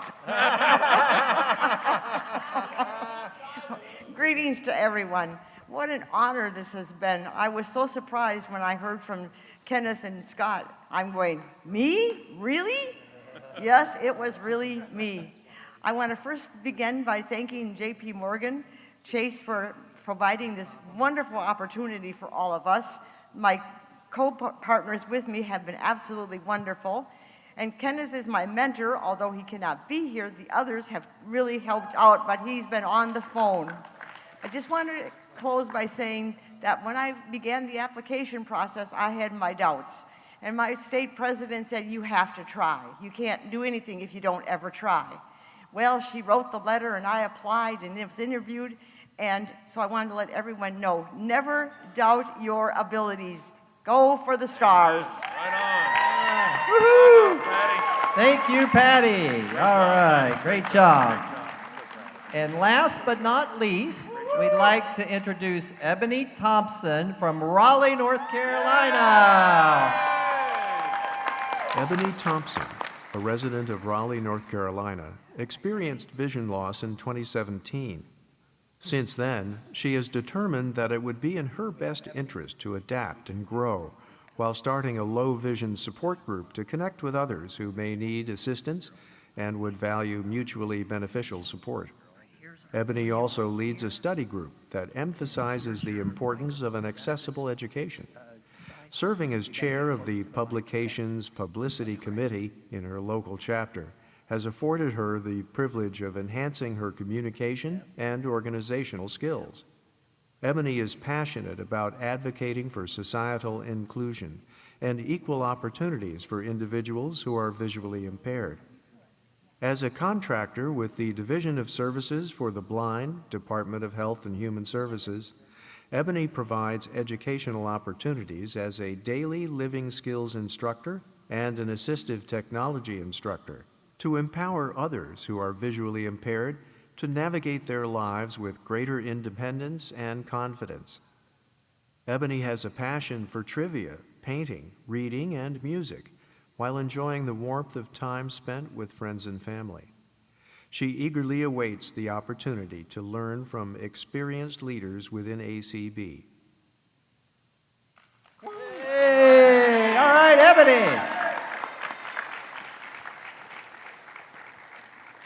They made that sound really good, didn't they? But I just, well, first thank God and thank all of you, and especially my mom who's here, and her name is really Ivory.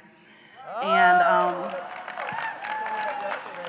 I guess like 7 years ago when I first went blind, I never thought, like, honestly, I didn't think I could do anything. And I've only been a member of this organization since January, and I brought my birthday in with you guys in DC, and you guys have been so welcoming since then, and I just appreciate you guys and this organization. Thank you, Ebony. Woohoo! All right, congratulations. And I think, according to Deb, we're still a little ahead of schedule. So, Rick, I think it would be wonderful if we could hear the bios from our first two DKM award winners. Jason J. Miller of Philadelphia, Pennsylvania, is our 2024 DKM first-timer from the East. He serves as a board director of his state affiliate, the Pennsylvania Council of the Blind, where he eagerly shares his passion for mission development, long-term goal planning, and advocacy. He is the CEO and director of Access Solutions for Partial Access Solutions. As a personal trainer, he shares his passion of access technology with the visually impaired on a daily basis, with the ultimate goal of attaining universal accessible independence for all. He is a professional advisor for Transient, The Next Step, a nonprofit in his community dedicated to serving single mothers and their children as they transition out of homeless shelters. His hobbies include audio production, recording and engineering, business mentorship, and motivational speaking. All right, Jason. Woo-hoo. Cassie Trosper of North Bend, Oregon, is our 2024 DKM first-timer from the West. Her willingness to serve has led her to various committees and leadership positions. Currently Secretary of Southwestern Chapter of ACB of Oregon, Secretary of ACB of Oregon, President of Veterans of ACB, and board director of Council of Citizens with Low Vision International, and previously secretary of ACB Next Generation. As a member of the ACB Mental Health and Wellness Committee, she helped to plan national convention programming. This U.S. Army veteran is active in her local AMVETS post with fundraising and event planning. She volunteers at her daughter's elementary school, assisting students with their reading fluency and comprehension. Within her local ACBO chapter, she works with the Knitwits group to provide warmth and caring with hats and scarves to people in her community. I tell you, Scott, woohoo! Isn't this great? What an amazing group of leaders inside of the American Council of Blind. And Scott, what was your takeaway? My takeaway was we're going to have a lot of good food here over the next year or two. A lot of good food and a lot of wonderful leaders. You know, the future is bright. So what is it? Walking into a brighter future, right? Is that what the song? Yeah. So it's what it's all about. What an amazing group of people and so many talents and just so many accomplishments already. I mean, you know, I just kept wanting to think, like, achieve much, you know? It's like we're doing all kinds of stuff. But thank you guys. You guys are great. Welcome. And we'll turn it over now to Zelda, I believe, to recognize the committee. So. All right. Thank you. Here's Zelda. All right, get 2 mics. Two mics, double fisted. I don't think that one fits in there. Got one? Okay. All right, thanks, guys. And that is a great lineup, don't you think? All right. Okay, I want to just thank the Durwood K. McDaniel Committee. This is a great committee. We accomplish a lot. We have a fun job, and I just want to tell you who's all on it. Starting out, we do everything in alphabetical order around here. With Anthony Akameni from Honolulu, Hawaii. Donna Williams from Alexandria, Virginia. Melanie Sonoy from Phoenix, Arizona. Amanda Selm from Louisville, Kentucky. And Sheila Young from Orlando, Florida. They make Kenneth's job as chair and my job as vice chair very easy and very pleasant. So give them all a round of applause. Thank you. Turn it back over to you, Deb. And I really want to thank Kenneth and Zelda for all of the amazing work they do, both behind the scenes and in the front, getting everything together with their committee and with all of their award winners. This committee works really hard all year, and it's an amazing process that they go through. So it's a model that I think we need to replicate in other parts of the organization as applicable. So hint, hint, for the future. All right, wow. Now, we're going to move into our ACB business portion. Let me tell you what we'll be doing. We'll be having the nominating committee report from Brian Charlson, and he will be making his way to us. And then we will be having the affiliate roll call. And that was an interesting thing this year because we've already voted once using our affiliate roll call. And so we have already approved the credentials report. That was approved on June 28th as one of the last things that we did in our virtual portion of the convention. And we had to do that because we voted for the Constitution and bylaw amendments and one resolution that we had on the record vote on July 1st. So tonight, when you do your affiliate vote, we will be doing it, but we are doing it more as ceremony, really, because we've been voting, and we're going to vote some more. Now, I would like for any virtual delegates to begin moving to the delegate Zoom room. Last year, we had a little confusion about that. Some of you left this room. and went to the delegate Zoom room. You don't have to do that. It's not nearly as cold in here as it was last year, so I didn't feel like need to run out of the room and go to Zoom. But if you do need to join the Zoom for that, this would be a good time. And we will be hearing from Brian about the nominating committee report. We will have the delegate roll call, and then we will begin elections. And we know that we have 8 positions to fill. It has the potential to take up to 2 record vote elections, depending on how many candidates there are. That would be 16, according to my math.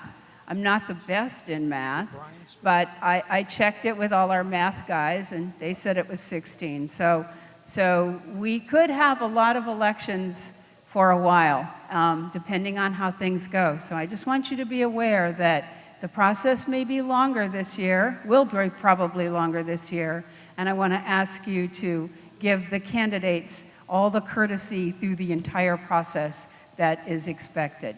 Meanwhile, I'd like to turn things over to Brian Charlson for the nominating committee report.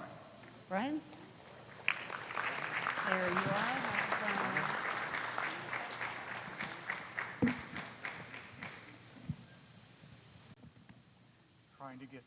Trying to get that Braille display in just the right position to read this report. I want to first thank the members of the nominating committee. Aren't you glad I'm not going to name them one by one? I will tell you, however, that all but 3 affiliates had a representative at our meeting, which is excellent attendance. Excellent attendance. This year's meeting took 3 hours. 3 hours. But keep in mind, this committee meets once. So 3 hours is all they did in this regard, okay? Now, what I'm going to do is I'm going to say the names of those that the committee has placed on the slate.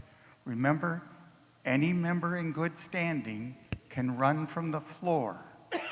So this is not an exhaustive list. This is a recommended list. Each affiliate got 1 vote for each one of these positions. So let's begin.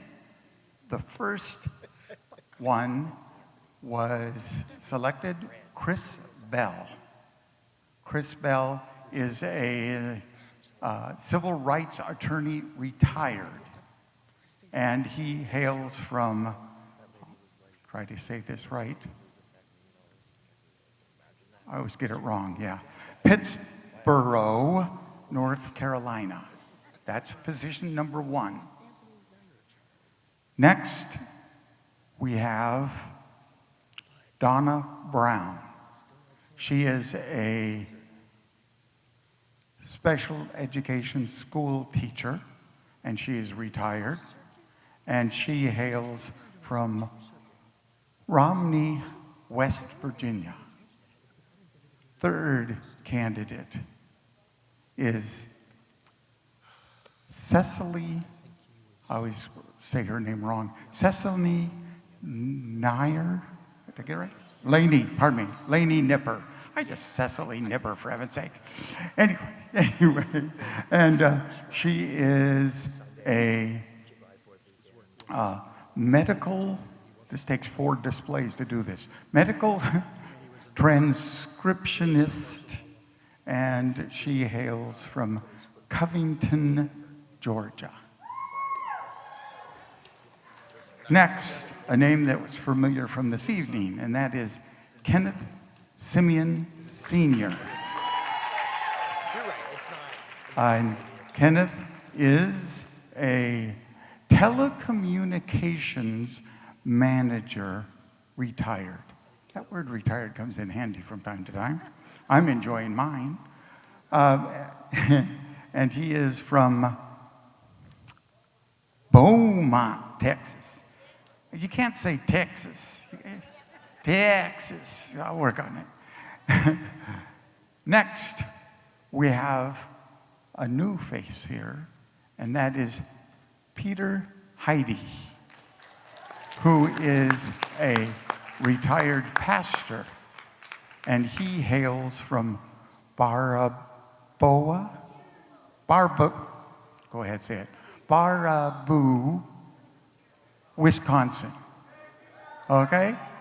So that's quite a geographical distribution, don't you think? Now, in addition to these 5 board positions, you also have to choose 3 individuals to serve on your board of publications. The other 2 are appointed by the president. These 3 are elected by you. And we start that list with another name we've heard this evening, Zelda Gephardt. Zelda has done a number of things, but the one I picked to describe her as a medical transcriptionist retired. Works for me. Next, oh, by the way, she comes from nowhere. In her description, she says she lives outside of Edgeley, North Dakota. I think of North Dakota as being outside of, well, never mind. Yeah, it's outside everywhere, that's right. Next, another familiar name, Jeff Bishop. He is he's an information technology consultant for University of Arizona. And he resides in, let's see here, yeah, that's right, in Tucson, Arizona. Lastly, whew, boy, if you say it wrong on this microphone, you blare it. Lastly, we have Belinda Collins, hailing from, oh, she's an AT specialist. Everybody likes specialist in their title. AT specialist, and she's from St. Paul's, North Carolina. Madam President, that concludes my report, and I hope you all enjoy having that vote. Thank you. Yes, thank you, sir. Okay. All right, I wrote this. There were so many of them, I wrote them down. Had to do that. All right, we are now ready to do our affiliate roll call. And to do this, we have Denise Colley. And are we ready for a few things? Are we ready in the Zoom? Do we have the affiliate Zoom with us? We sure do. Oh, thank you so much. And we still have a few people in the audience because I didn't want them all to go to Zoom. All right, and it looks good. All right, Denise, I will turn it over to you for the affiliate roll call. Madam Chair, before I start the roll call, I would request a moment of personal privilege to ask that everyone in this room would either pray for or have a quiet moment for, or however you do this. The hurricane, well, the news is saying Beryl, but it's not Beryl, it's Burl. Is hitting right into Houston, Texas. And so I would ask that you would keep Kenneth in your thoughts as he is traveling to try to get here. And for those of us who have to go back there at the end of the week, that we would be able to return home safely. All right, so let's begin the roll call. I hope that all of my delegates or alternates are either in the room or on Zoom in the delegate Zoom room. You guys did such an amazing job last week, so you have big shoes to fill to do just as an amazing job tonight. I will be, as I did last week, calling your state or your special interest affiliate, your number of votes. And what I need from you is the name of your delegate and your alternate delegate so that we can verify those. I need the number of chairs that your affiliate will need here in the hall if you are going to be sitting with your affiliates. Some special interest affiliates are choosing not to. And if you have any kind of special contribution that your affiliate is wishing to make to ACB. So let's begin with Alabama Council of the Blind, 6 votes.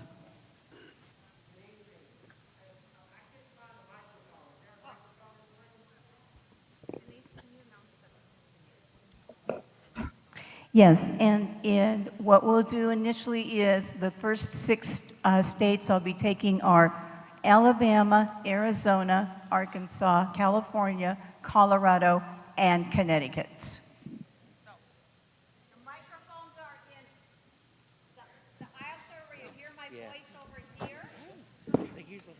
You got one, Michael?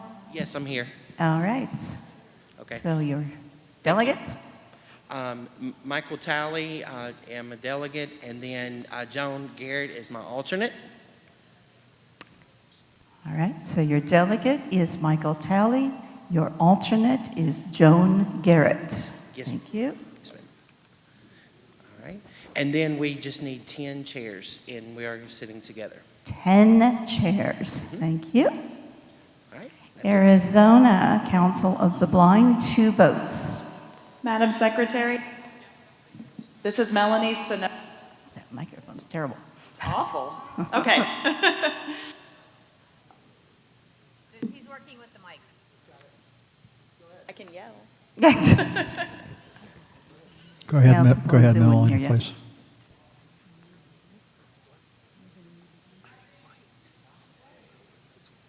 Keep talking.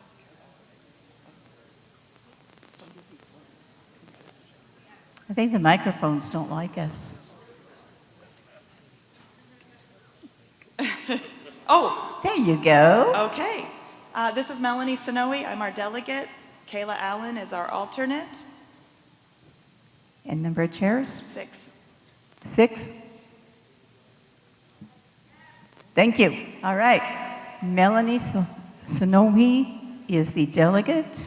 Kayla Allen, yay Kayla, is the alternate delegate. And they request 6, Arizona requests 6 chairs. Thank you. Arkansas Council of the Blind, 1 vote. Good evening, ACB. Our delegate will be myself, Rita Reese-Whiting. Our alternate delegate is Ms. Teresa Petrie, and we would like 4 chairs, please. All right. Arkansas delegate, Rita Reese-Whiting. Alternate delegate, Teresa Petrie. And Arkansas requests, did you say 6 chairs? 4. 4 chairs. 4 chairs. Thank you. Thank you. You're going to see how bad my memory is. California Council of the Blind, 17 votes. All right. Look at California, always has to make a scene, right? All right. So we have myself, Sarah Harris, as the delegate, and Steve Bauer as our alternate. And let's take about 20-ish chairs, whatever that ends up being. Thank you. All right. California delegate is Sarah Harris. Alternate delegate, Steve Bauer. And California requests 20 chairs. Thank you. 20-ish, that's right. And get ready, Delaware, DC Council, Florida, Georgia, Hawaii, and Illinois.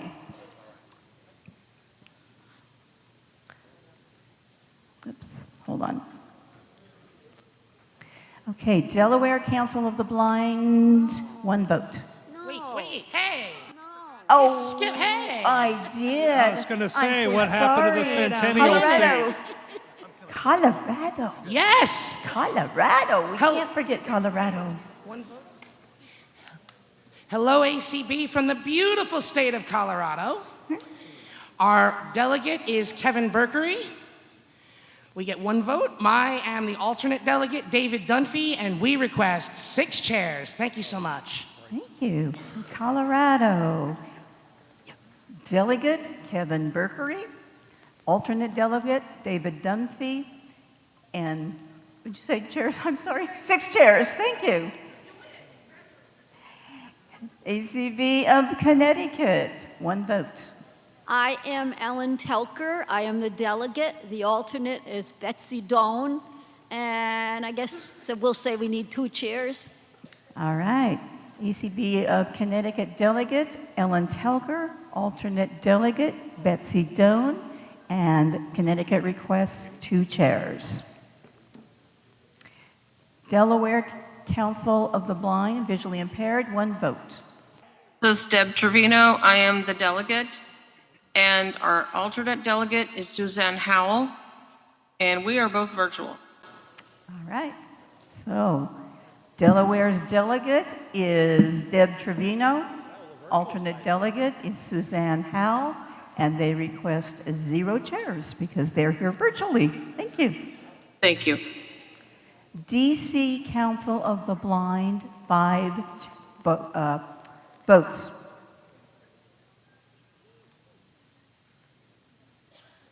And one more time, DC Council of the Blind, 5 votes. And that will be the last time I will call them because they were called previously and were not represented. Florida Council of the Blind, 20 votes. Good evening. This is Sheila Young. I am the delegate. Mikey Wiseman is the alternate. We need 30 chairs. We are donating $500 to ACB Media, and we purchased $500 in Braille Forum tickets as a donation, a possible win. So thank you. All right, Florida's delegate, Sheila Young, alternate delegate, Mikey Wiseman, and they request 30 chairs, 30. And see, Sherry told me that too, so I knew that. Georgia Council of the Blind, 5 votes.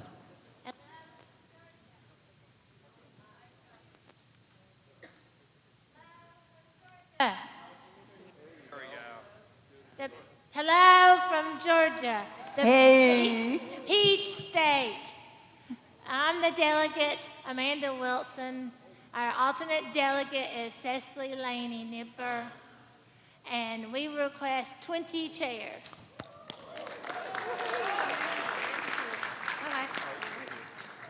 Amanda Wilson is the delegate. Cecily Laney Nipper is the alternate delegate. And Georgia requests 20 chairs. Hawaii Association of the Blind, 3 votes.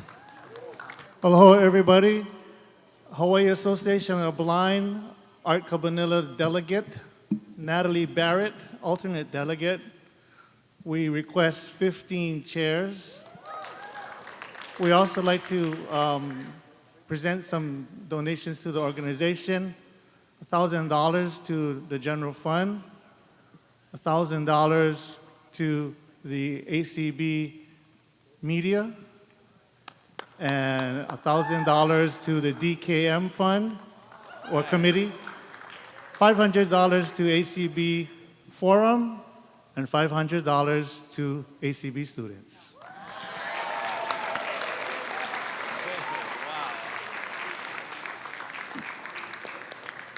All right, the delegate is Art Cabanilla. Alternate delegates, Natalie Barrett, and Hawaii request, did you say 15 chairs? And they gave us all kinds of money, so they're good. All right, next affiliates to get ready, either in person getting to a mic or unmuting: Indiana, Iowa, Kansas, Kentucky, Bluegrass, Louisiana.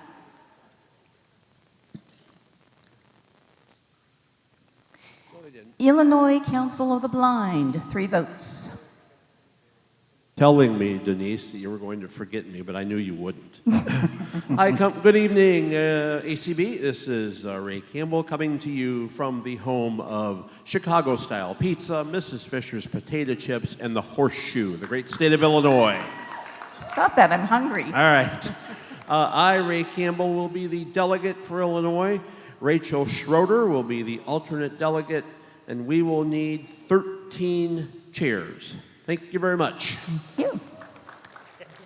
Ray Campbell is the delegate. Rachel Schroeder is the alternate delegate. You said how many chairs? 13. You know what, you guys, I'm terrible at math, so just, give me All right, ACB of Indiana, 4 votes.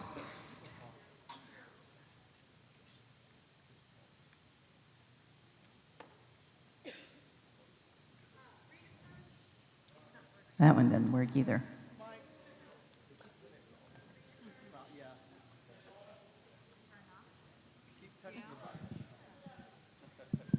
There it is. There you go.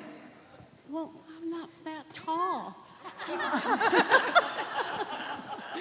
Okay, Rita Kirsch, delegate. Dee Ann Hart, alternate. And we need 4 chairs. Okay. Rita Kirsch is the delegate. Deanne Hart is the alternate. And Indiana requests 4 chairs. Iowa Council of the United Blind, 3 votes. Hi, ACB from Iowa. I am the delegate, Bettina Dolinsek, alternate delegate, Lori Trujillo, and we will need 6 chairs and 1 spot for a wheelchair. Thank you. Bettina Dolinsek is the delegate. Lori Trujillo is the alternate delegate. And you said 6 chairs and 1 wheelchair? Yes, ma'am. 6 chairs and 1 wheelchair. Thank you. Kansas Association of the Blind and Visually Impaired, 3 votes. This is Michael Byington, president of KABVI. I am the delegate. The alternate is Ann Byington. And we are all virtual from Kansas this year, so we will need an indeterminate amount of chairs inside of the electronic broadcasting equipment.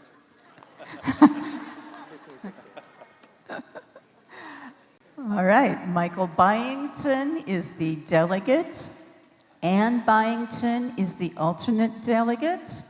And they will need 0 chairs in the room, but an indeterminate number of chairs in Zoom, in cyberspace, that's right. Kentucky Council of the Blind, 13 votes. 1, 2. Okay. Yep, I can hear you. There we go. All right. Greetings from the state of Kentucky. Before anyone else asks me, the bourbon barrel did not fit in my suitcase. I know, I'm sad too. So like I said, we request 22 chairs. The delegate will be myself. The alternate will be Benjamin Wright. We gladly make donations to ACB Media, continue to contribute to the auction, and support ACB in its various endeavors. And I can't resist. Go Cards. All right, Matt Selm is the delegate. Benjamin Wright is the alternate delegate. And Kentucky requests 22 chairs. Bluegrass Council of the Blind, 4 votes. Bluegrass Council for the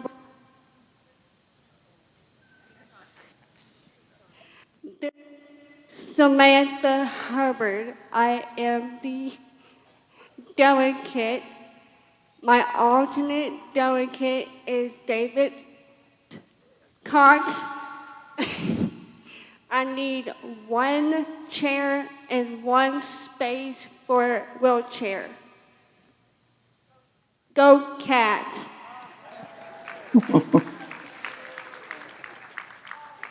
Samantha Hubbard is the delegate. David Cox is the alternate delegate. And what did you say about chairs? 1 chair. 1 chair, 1 space for wheelchair.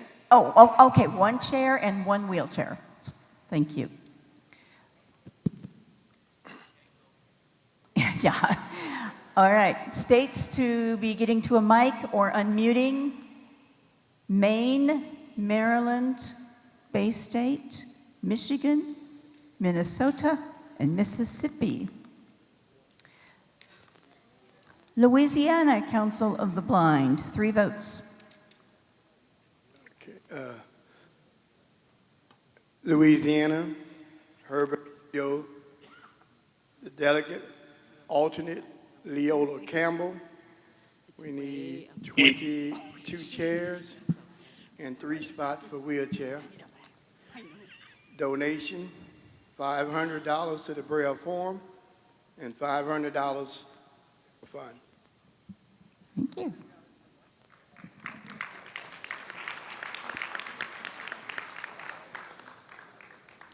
Herbert, could you repeat the dollar amounts, please? 500. 500 each. 500. For which event? Which? The Braille? 500 for the Braille Forum and 500 for the general funds. All right, so Herbert Rideau is the delegate. Leola Campbell is the alternate delegate. Louisiana requests 2 chairs and 3 wheelchairs. 22. That's what I said. What? 22 chairs. Oh, I'm sorry. I thought you said 2. I apologize. I like that even better. 22. Whoa. Louisiana is in the house, guys. And 3 wheelchairs. ACB of Maine, 2 votes. Good evening from the Pine Tree State, Maine, the way life should be. It was so hot here today that the lobsters were jumping into the cooking pots just to cool off. I'm Linda Porrell, I'm the delegate, and the alternate is Joel McQuaid. We don't need any chairs. We'll be happy to sit next to Michael and Ann inside the technical equipment. Aw. All right. Linda Perrell is the delegate. Joel McQuaid is the alternate delegate. And Maine requests 0 chairs, at least in the House. ACB of Maryland, 3 votes.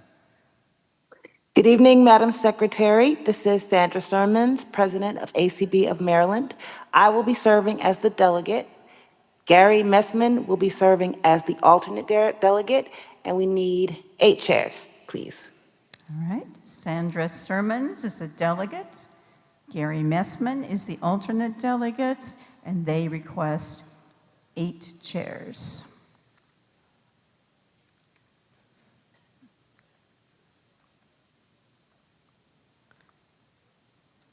Bay State Council of the Blind. Just a minute, my machine is deciding to not cooperate. Bay State Council of the Blind, 8 votes. What, the mic? Oh, the mic, okay. Good evening, everyone. I'm the delegate, Diana Leonard. Our alternate is Nona Heroyan, and we need 10 chairs. Thank you. All right. Diana Leonard is the delegate. Nona Heroyan is the alternate delegate. And Bay State requests 10 chairs, you said? Yes. 10 chairs. Michigan Council of the Blind, 5 votes. Yes.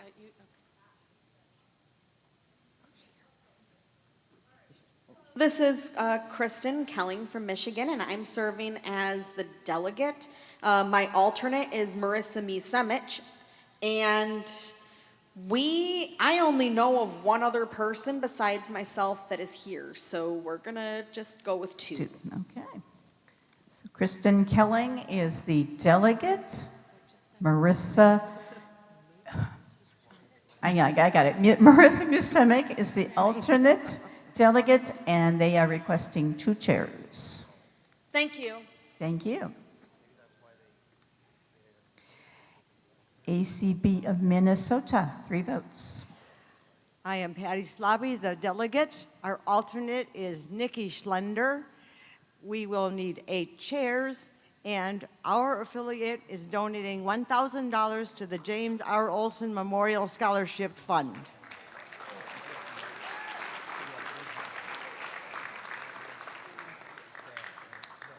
All right, the delegate is Patty Slobby. The alternate delegate is Nikki Schlender. And you said how many chairs? 8 chairs. Thank you.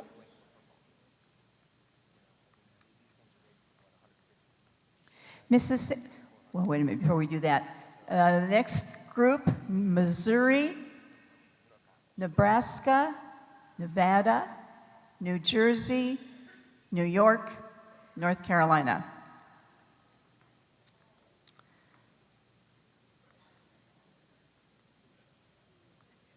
Missouri Council of the Blind, Mississippi. I did that to them last week too. I'm so bad. Ralph's never going to forgive me.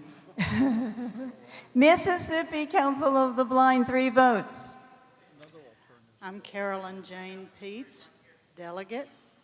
Our alternate is Ralph Smitherman. We need 12 chairs, and we would like to recognize our nominating committee representative, Kenneth Maddox. Thank you. Delegate is Jane Peets. Alternate delegate is Ralph Smitherman. And Mississippi is requesting 12 chairs? Yes. Okay, thank you. Missouri Council of the Blind, 16 votes. Greg Hollins from Missouri Council of the Blind. Our delegate is our president, Chip Haley. I, Greg Hollins, is the alternate delegate, and we sadly request 8 chairs. How many? 8. 8? Okay. So Chip Haley is the delegate, Greg Hollins is the alternate delegate, and Missouri requests 8 chairs. ACB of Nebraska, 1 vote. Delegate Becky Dunkerson. Alternate delegate Jim Urach. 3 chairs. All right. Delegate is Becky Dunkerson. Alternate delegate is Jim Urach. And you said no chairs? 3 chairs. 3 chairs. Thank you. That's hard to keep track of. Okay. Nevada Council of the Blind, 3 votes. Nevada Council of the Blind, Donna Seliger is the delegate. Dora Martinez is the alternate delegate, and we would like 2 chairs, please. Delegate is Donna Seliger. Alternate delegate is Dora Martinez. And you said 2 chairs? Yes, ma'am. And they are requesting 2 chairs. Okay, thank you. New Jersey Council of the Blind, 2 votes. Our delegate is Wanda Williford, and our alternative is Ruth Williams. And we will be virtual.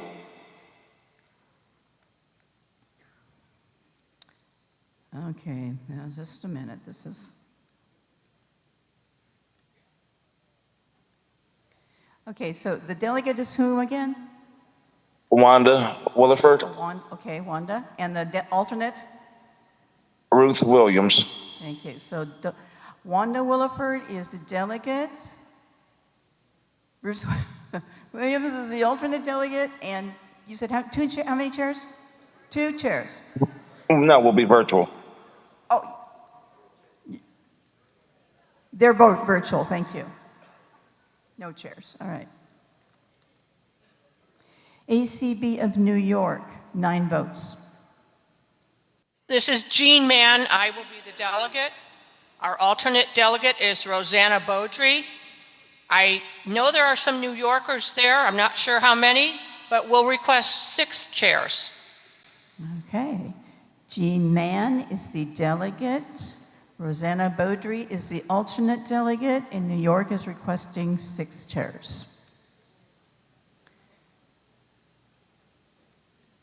All right, next group, North Dakota, Ohio, Oklahoma, Oregon, Pennsylvania, and Palmetto.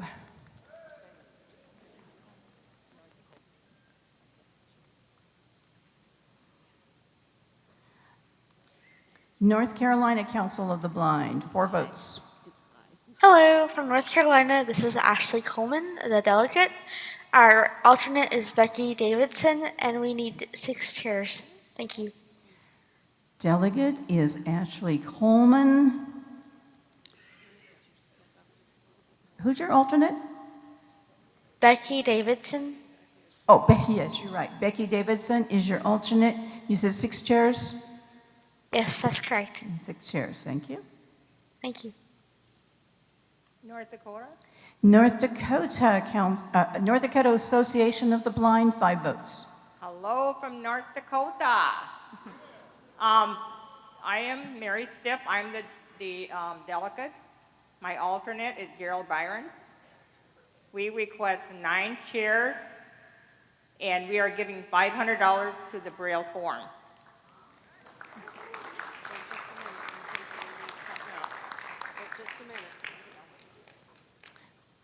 All right.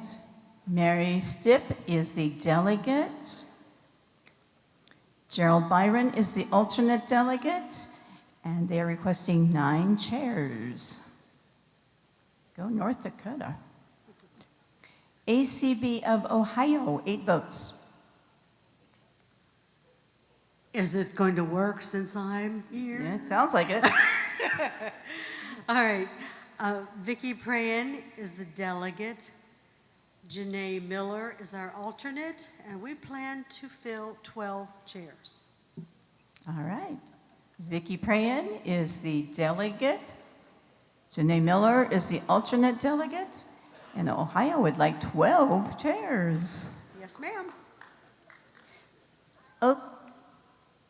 Oklahoma Council of the Blind, 17 votes. Okay, delegate is Kay Love. Our alternate is myself, Frances Poindexter.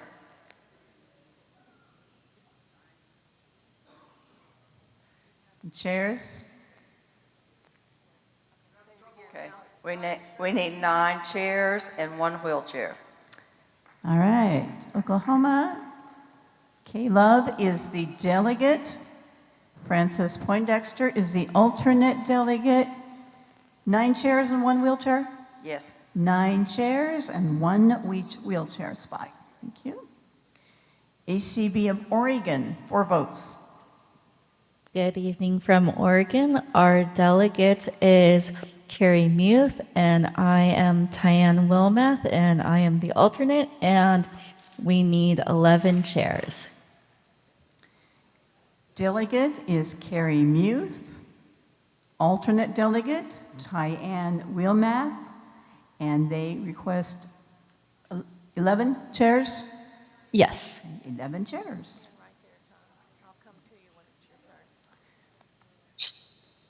Pennsylvania Council of the Blind, 7 votes.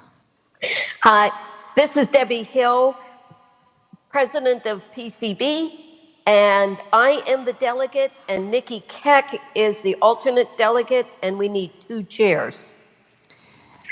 Delegate Debbie Hill, alternate delegate Nikki Keck, and Pennsylvania requests 2 chairs.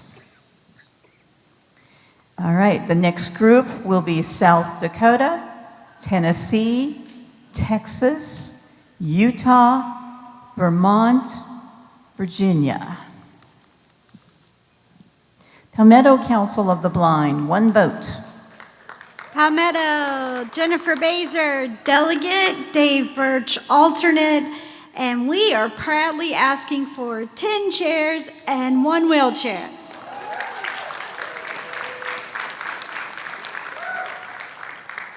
Jennifer Baser is the delegate. David Birch is the alternate delegate, and they are requesting 10 chairs plus 1 wheelchair? Okay, thank you. South Dakota Association of the Blind, 3 votes. This is Lorraine Olson from South Dakota Association of the Blind. I'm the delegate. Our alternate is Blaine Jemming. And we are requesting 2 chairs, and we are donating $200 to ACB Media.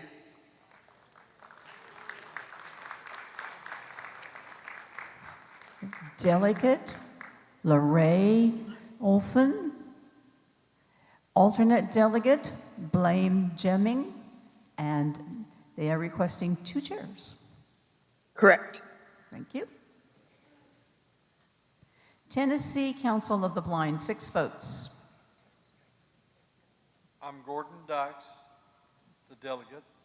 Robert Spangler is the alternate delegate. We need 12 chairs, and we made donations to the DMK and also to the walk of $100 each.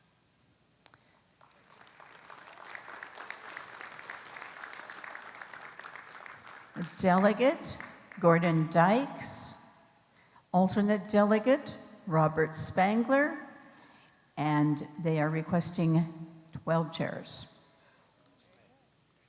ACB of Texas, 11 votes. Howdy, y'all. From the state that will host you next year.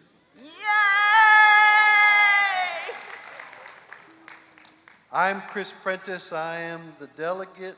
Michael Garrett is our alternate delegate. We will need 15 chairs.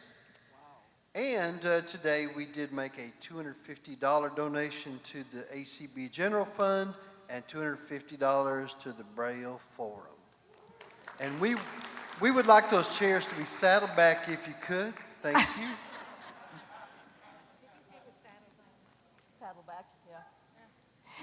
Delegate Chris Prentice, alternate delegate Michael Garrett, and Texas is requesting 15 saddleback chairs. Now let's see if Janet can do that.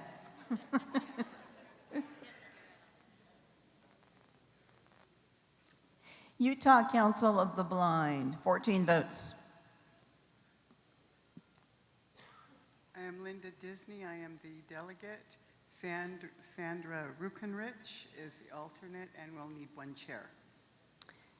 Delegate Linda Disney, alternate delegate Sandra Rukenich, and they request 1 chair. Vermont Council of the Blind, 3 votes. Vermont Council of the Blind, delegate Tom Frank. Alternate delegate is Pamela Pospisil. P-O-S-P-I-S-I-L. Actually, it's Pospisil, but that's okay. And chairs? 2. Okay. Delegate Tom Frank. Alternate delegate Pamela. Oh, now I get to do it. Pospisil. And they are requesting 2 chairs.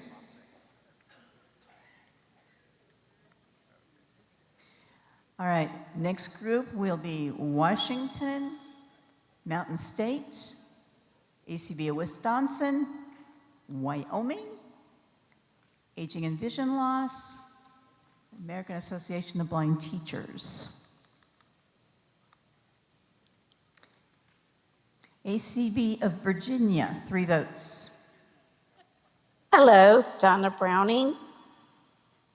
The state of Virginia is melting, but we will request that Donna Browning is the delegate, Samuel is the alternate, and we would really love to have some nice, full 8 chairs, please.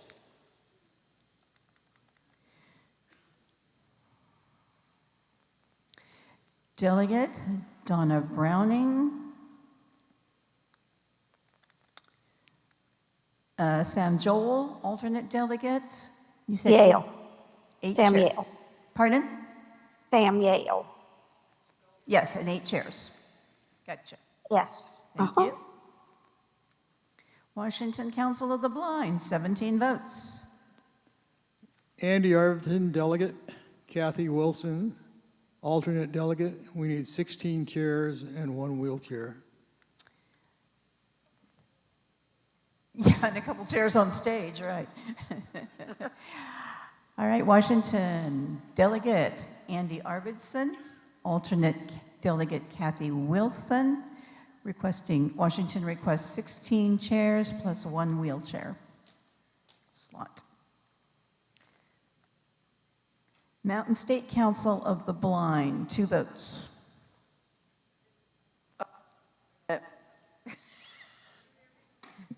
She's there we go. Man, you have to smoke this like a cigar or something. So this is Donna Brown from West Virginia. Our delegate is Glenn Pinkard. Our alternate is Conrad Bennett. We have the largest contingent ever in West Virginia. We won 8 chairs, and throughout the year we've donated to the auctions. We bought a Braille Forum raffle ticket. We've donated a door prize, and we gave our first ever life membership this evening.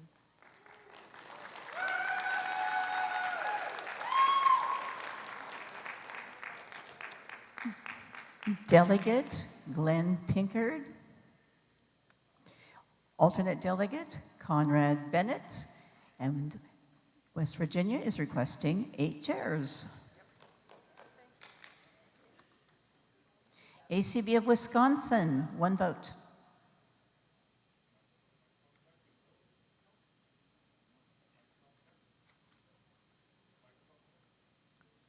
Wisconsin. Okay. Micro. These mics are awful.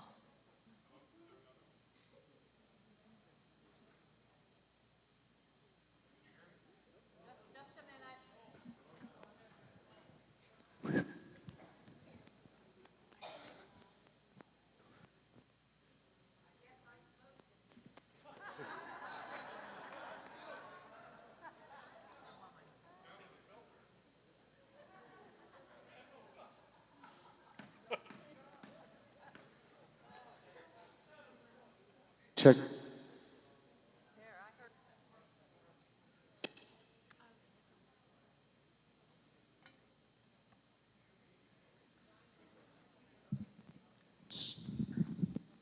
Check.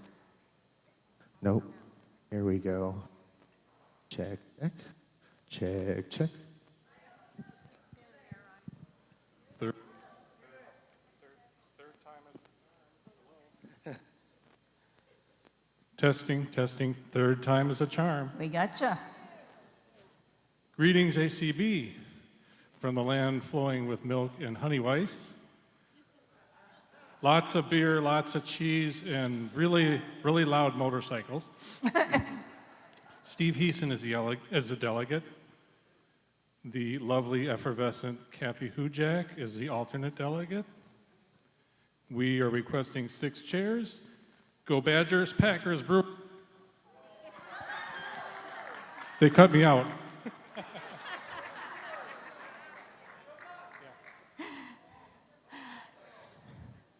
Delegate Steve Heeson, alternate delegate Kathy Hujak, and you said 8 chairs? 6. 6 chairs. Well, I wanted to give you 2 more. Oh, I want you someone guys. wants to join us, they're welcome. Oh, okay. I'll come to Wisconsin. Yeah. Wyoming Council of the Blind, 1 vote.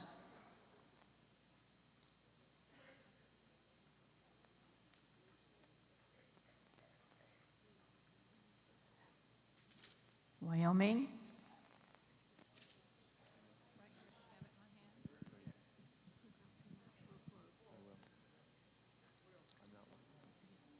Wyoming.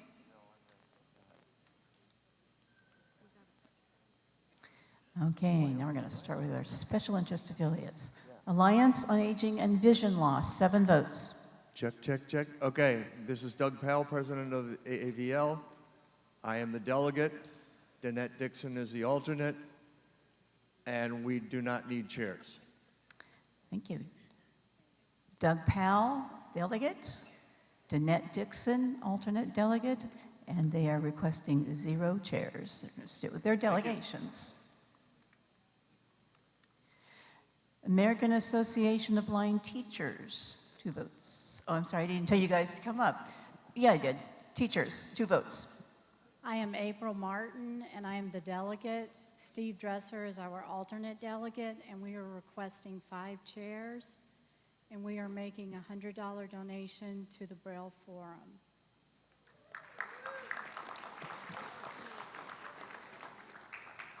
April Martin is the delegate. Steve Dresser is the alternate delegate. And teachers are requesting 5 chairs? Yes. 5 chairs.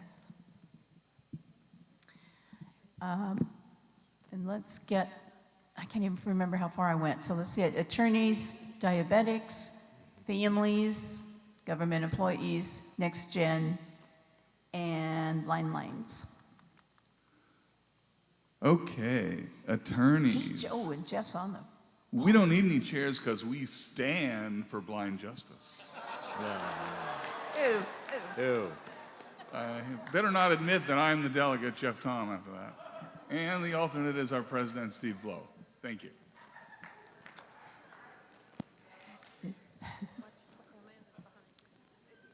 Delegate Jeff Tom.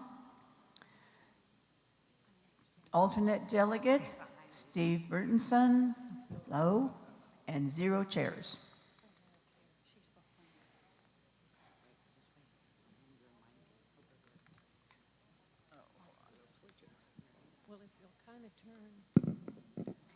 ACB Diabetics in Action, 4 votes.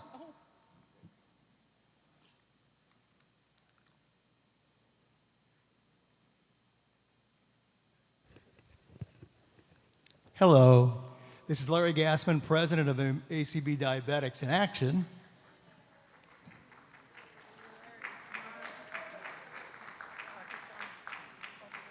Thank you. And our delegate is going to be Tammy Robbins. Our alternate delegate is Teresa Ziegler.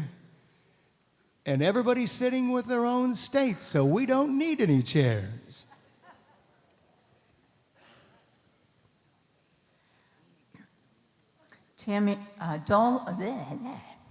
Delegate Tammy Robbins. And you said the alternate one, it was who? Say what? Your alternate?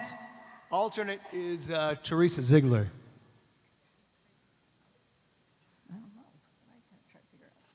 Can you spell her last name, please? Can I spell them? Yeah. Can you spell it? I don't think so. Oh, okay. I'll make a guess, but it ain't gonna be close. Teresa? No, her last name. We could auction the speller off, I think is.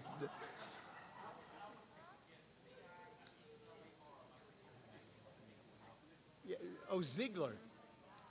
Teresa Ziegler. Okay, thank you. Okay. And they are requesting 0 chairs because they're going to sit with their states.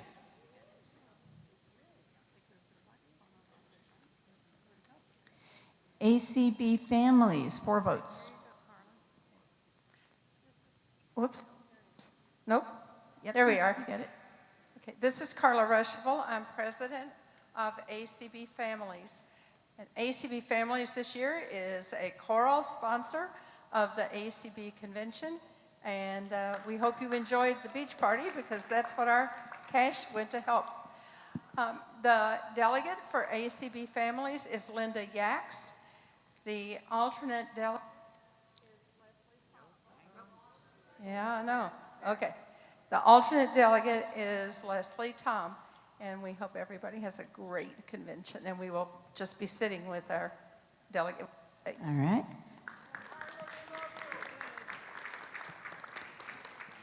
Delegate is Linda Yax. Alternate delegate is Leslie Tom, and families will be sitting with their state affiliates. ACB government employees, 1 vote. Government employees, Pat Shane is delegate, Liz Botner is alternate, and we need no chairs. Delegate, Patrick Sheehan. Alternate delegate, Liz Botner. And government employees will be sitting with their state affiliates. ACB Next Generation, 4 votes. Okay. No? Hear me now? Yeah. Okay. My name is Amanda Selm. I'm the president of ACB Next Generation. And this is my last 6 months as president of ACB Next Generation, so I'm going to go out with a bang. Want to first thank ACB for all of their support they've given us over the last 6 years. We're so proud to be a part of this family.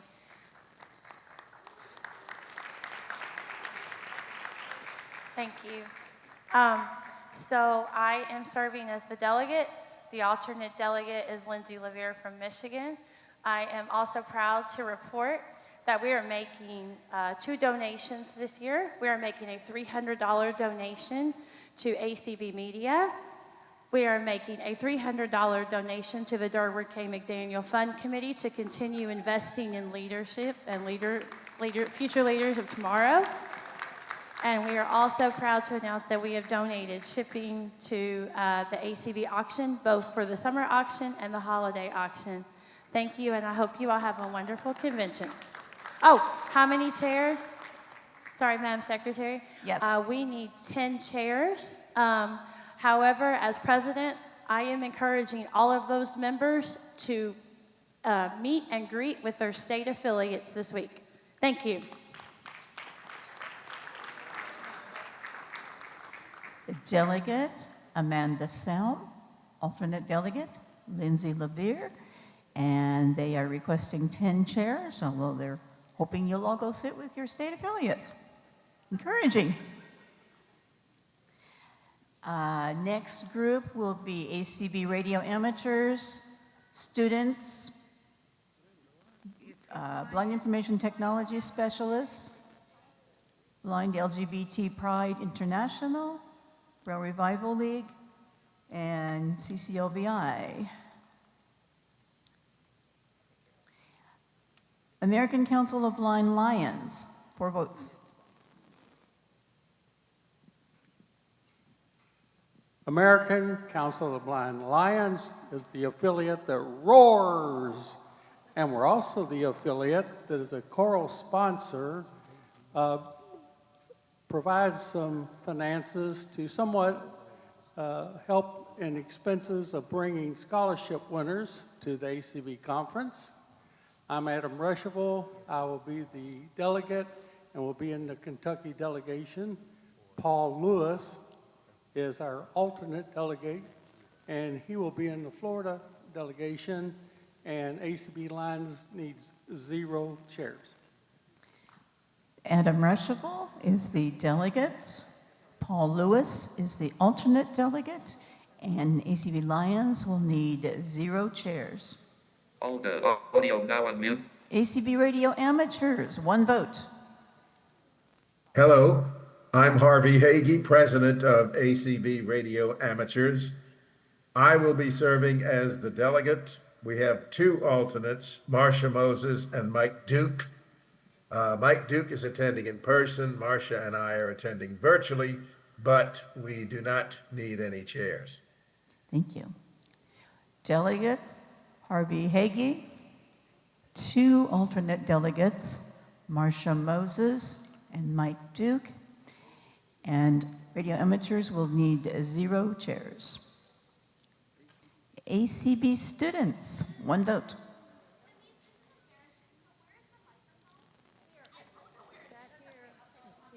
That's okay.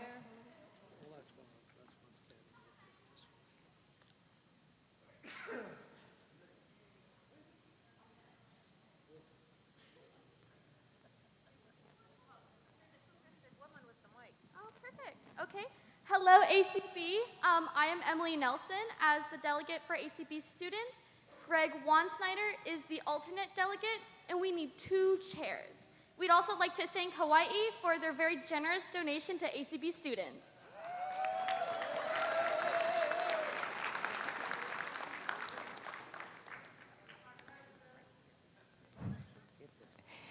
Delegate is Emily Nelson. Alternate delegate is Greg Wansnyder. And you said 0 chairs? No, how many chairs did you say? You said 2. That's what I thought you said. Blind Information Technology Specialist, 25 votes. Yes, keep walking toward me.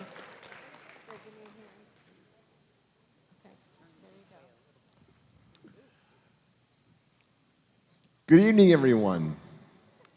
Jeff Bishop, President of Blind Information Technology Specialists. And wow, thanks for all your support this whole year, everybody. It's been tremendous. Thank you so very much. The delegate will be myself, Jeff Bishop. The alternate will be Diane Scalzi. And we require 0 chairs.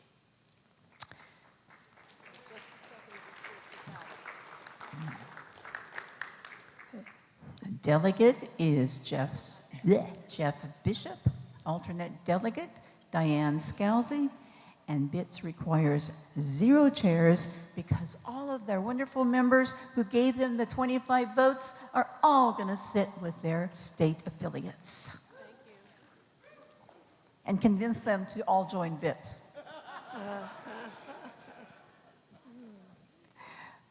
Blind LGBT Pride International, 6 votes. Evening, everyone. This is Vice President Anthony Corona, and I am happy to multitask and share my anniversary evening with you all. I hope to see many of you in person tomorrow. I am serving as the delegate. I'm the Vice President. Our President, Leah Gardner, is serving as the alternate, and we will take 2 chairs, please. Delegate Anthony Corona. Alternate delegate Leah Gardner. And they are requesting 2 chairs. Absolutely. Thank you. Thank you. Braille Revival League, 12 votes. Hello, this is Chris Hunsinger, and I'm pinch hitting for you, Denise, since you're our president. But I'm the delegate, and the alternate is Lucy Edmonds. And we don't need chairs because our people are sitting with their other affiliates. Thank you. Delegate Chris Hunsinger. Alternate delegate Lucy Edmonds. And Braille Revival League is requesting 0 chairs.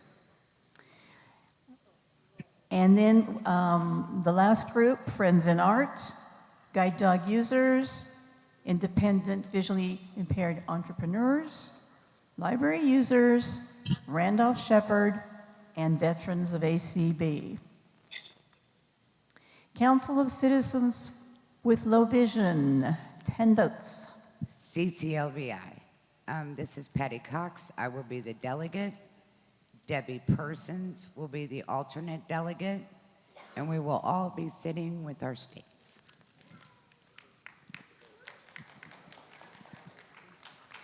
Delegate Patty Cox.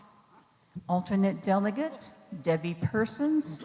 And CCLVI is requesting 0 chairs. Friends in Art, 2 votes. Good evening, everyone. This is Annie Chiapetta, President of Friends in Art, where blind and low vision audiences and artists thrive. I will be your delegate, and Peter Altschul is my alternate delegate. We won't need any chairs, and we have donated to the ACB auction. Have a good evening and enjoy the conference.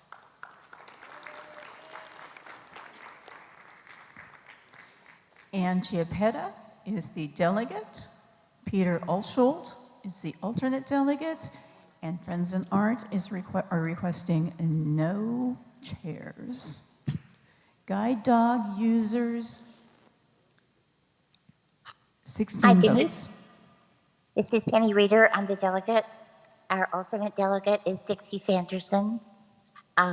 We are not officially there, but we know that many guide dog users are there. And I've been requested to let you know that Capital Area Guide Dog Users, which is one of our affiliates, is going to try to get together with all of you or any of you who want to on Thursday at noon. And so if you want to get together, contact Cindy LeBon. We are going to hang out with Michael and Ann and everybody else in cyberspace. And thank you all so much. Have a great conference.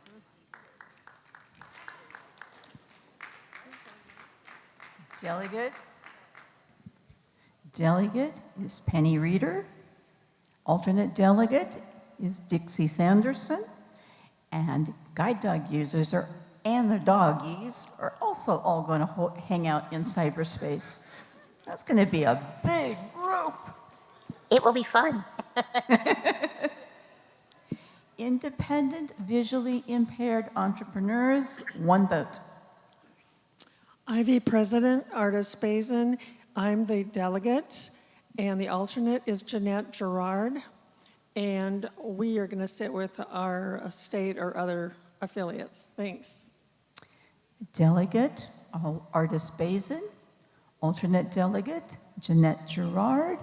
And Ivy is requesting 0 chairs because they will sit with their state delegates. Library Users of America, 7 votes.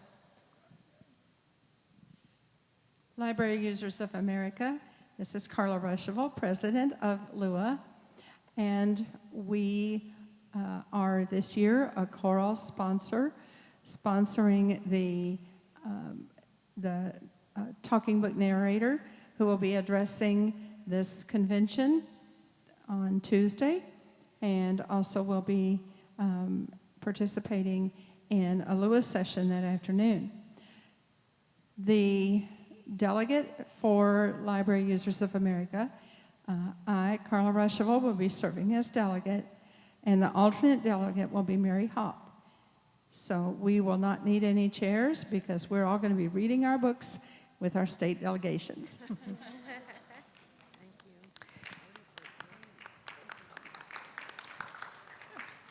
Delegate, Carla Ruschival.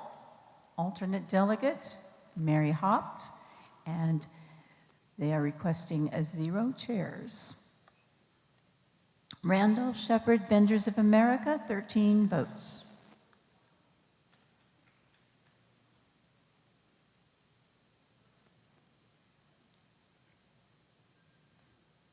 Randolph Shepherd Vendors.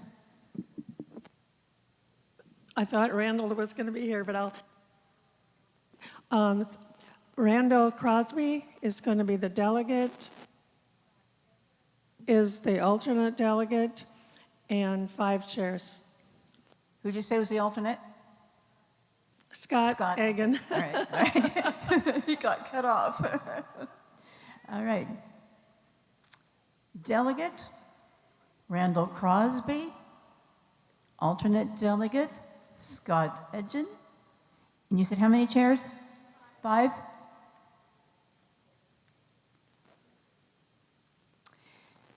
Veterans of ACB, 1 vote.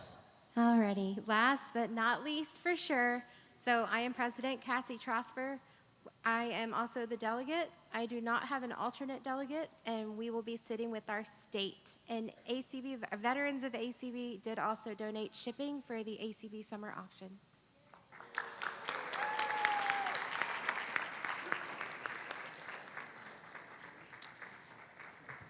Delegate Cassie Trosper. There is currently no alternate delegate. They are requesting 0 chairs. And now I will go back once again and call Wyoming 1 vote.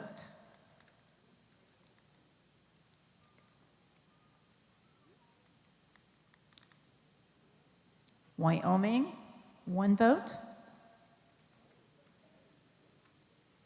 Madam Chair, that completes the call of the roll. Call of the roll.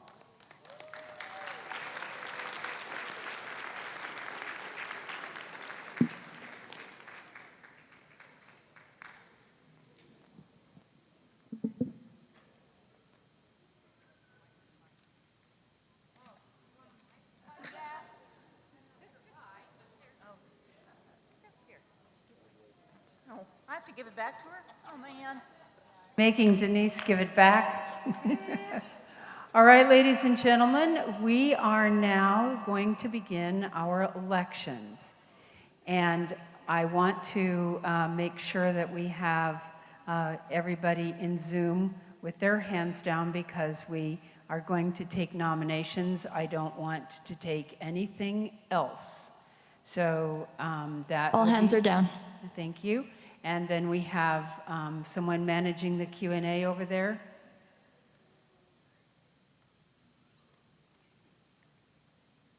Okay, I'm not sure we have the Q&A. So please use your hands.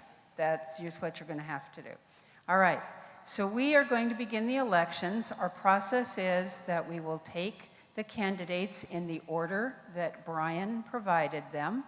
And I have written them down in that order. That is the order we will use during the week.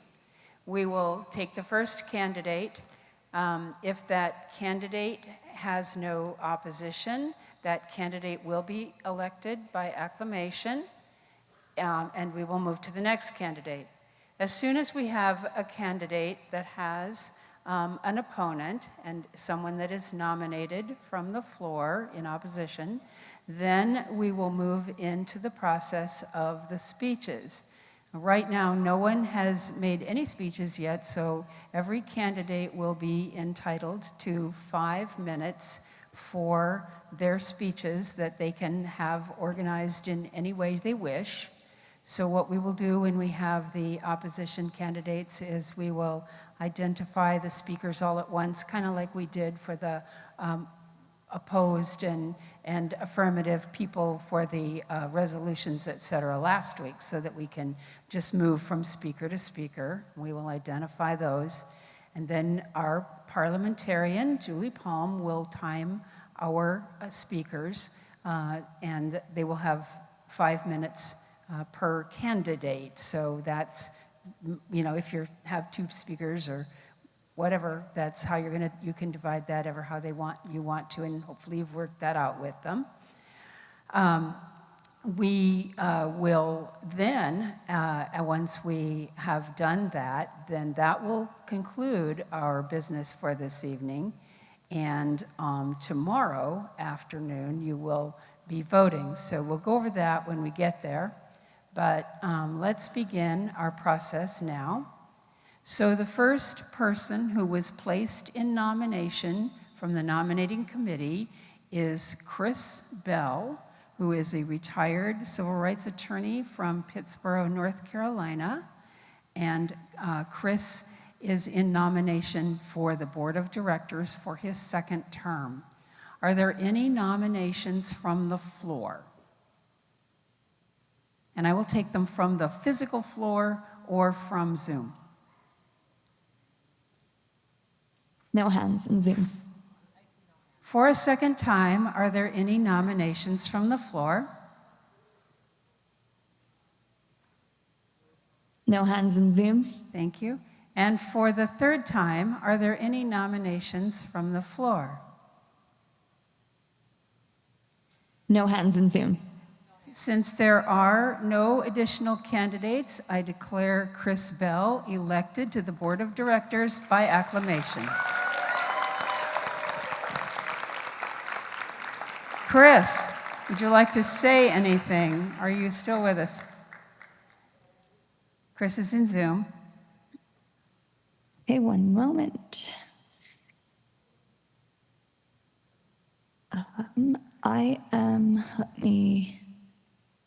One moment, please. I am not, Chris, if you happen to be on a phone, if you could He'll be raise on. your He'll be on a PC. Oh, okay. I am not. Okay, if his hand I am has, not if he seeing hasn't him. raised his hand, then he's probably not there right now. Okay, that's All fine. right. All right, thank you. All right, the next person to be placed in nomination from the nominating committee is Donna Brown, who is a retired teacher from Romney, West Virginia. All right, Donna has been placed in nomination. Are there any other nominations from the floor? No hands in Zoom. Are there any other nominations from the floor? No hands in Zoom. Thank you. Okay. And for a third time, are there any nominations from the floor? This is Chris Hunsinger, and I don't know why my people's hands aren't showing up, but I did have people nominating me. Maybe she's looking at, not looking at the I nominating am looking room. at the I am looking at the attendees, and Right, I am we don't not have seeing any any. Yeah, we don't hands. have any panel. Yeah, but no, but, Well, yeah, but, okay, but so some Chris, of us are still in the you nominating can room. place yourself in nomination, in Okay. fact. So Chris Hunsinger has placed herself in nomination, and I need a second. Debbie Okay, Hill, that's unmute been yourself. seconded from the floor. We're fine. Okay. Yeah. All we have to do is get it done. Chris, okay, so we have Donna Brown, we have Chris Hunsinger, and I'm going to ask for a third time, are there any nominations from the floor? All right. No hands raised. All right. Someone can move that nominations cease. Okay, it's been moved and seconded that nominations cease. All in favor, say aye and raise your hands in Zoom. We don't need a count, we'll just, because that doesn't take effect until after the convention. So if the counters will confirm the Zoom number and the approximate number, but I'd like to have you raise your hands or stand, either way in the room. You want us to stand? No, yes, yes. We're going to go ahead and do the rising vote just because it's more accurate. So, They're still coming up in Zoom. okay. And I mostly just want to confirm that most of the room wants to close nominations. Correct. There. Yeah. Okay. One moment. We're just getting a. Okay. All right. All right. Are we good in the room here?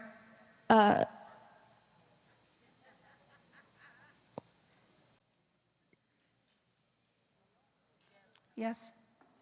And there are and also I'm just- people, Okay. Our parliamentarian says I can just close it, so I just did. The nominations are. All right. Now.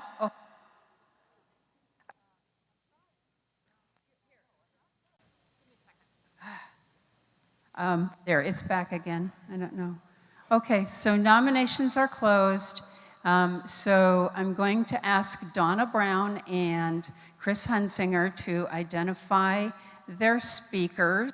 And once those are identified, any of them that are in Zoom need to be allowed to talk, so we have them all lined up. And then those in the room, of course, will need to get to a microphone. Donna, who will be your speakers? Yes.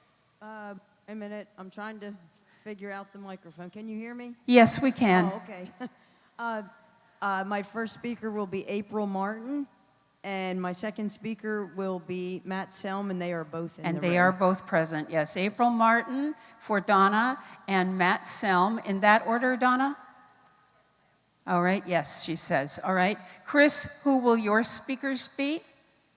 My speakers are Debbie Hill, who is, I think, still in nominations, and Annie Chiapetta, who is also still in nominations. Okay, that's fine.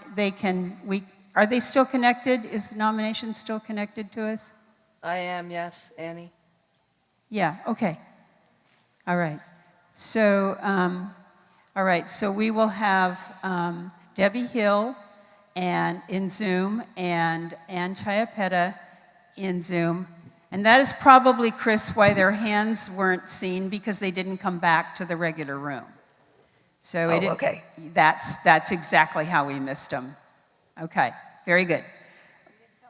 Well, we were done over there, yeah. All right, that's okay. We're gonna get it. All right, so I'm going to begin with Donna's speakers, and they will have 5 minutes to speak. And are you guys at the mics? Let's get these at the mics. I'm at a mic. I need both of you at the mic before we start.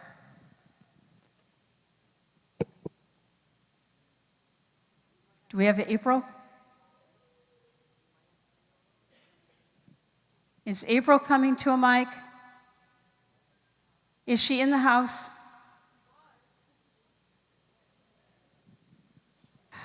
I do not see April. April, if you're here, would you put your hand up and we will help you?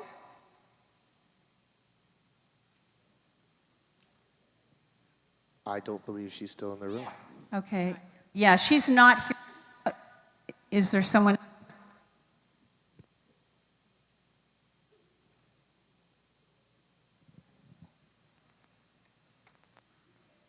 Donna, do you have someone else?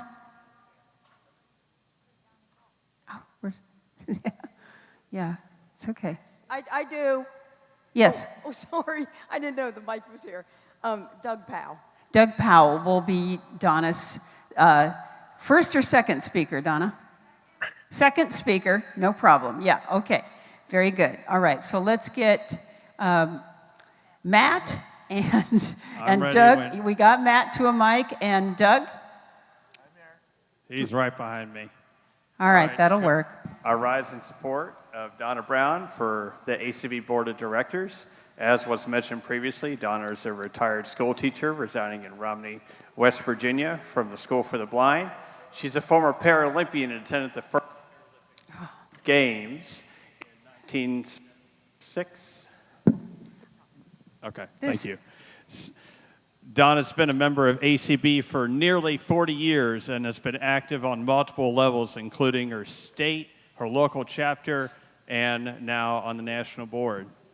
At the national level, Donna is the chair of the Brenda Dillon Memorial Walk and the Bureau Leadership Institute, where I have the pleasure of working with her.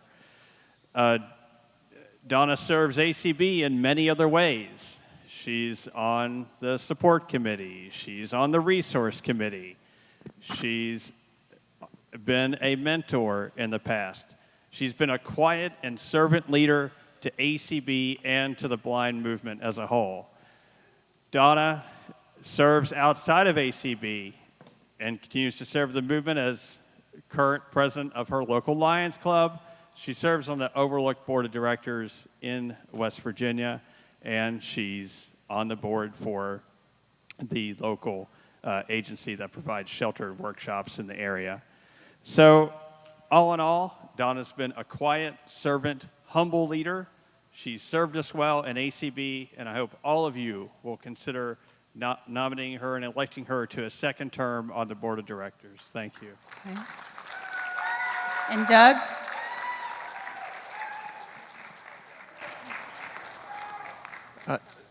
I've worked with both Donna and with Chris, and I think they're both wonderful people, and I think that they both deserve to have leadership positions in the ACB. And would prefer that Donna have her second term on the board of directors. We've worked closely together on a number of issues, including going to the World Championships in swimming, but also in the ACB. And I definitely think that Donna it provides, as Matt said, quiet but firm support for ACB and doing the right thing.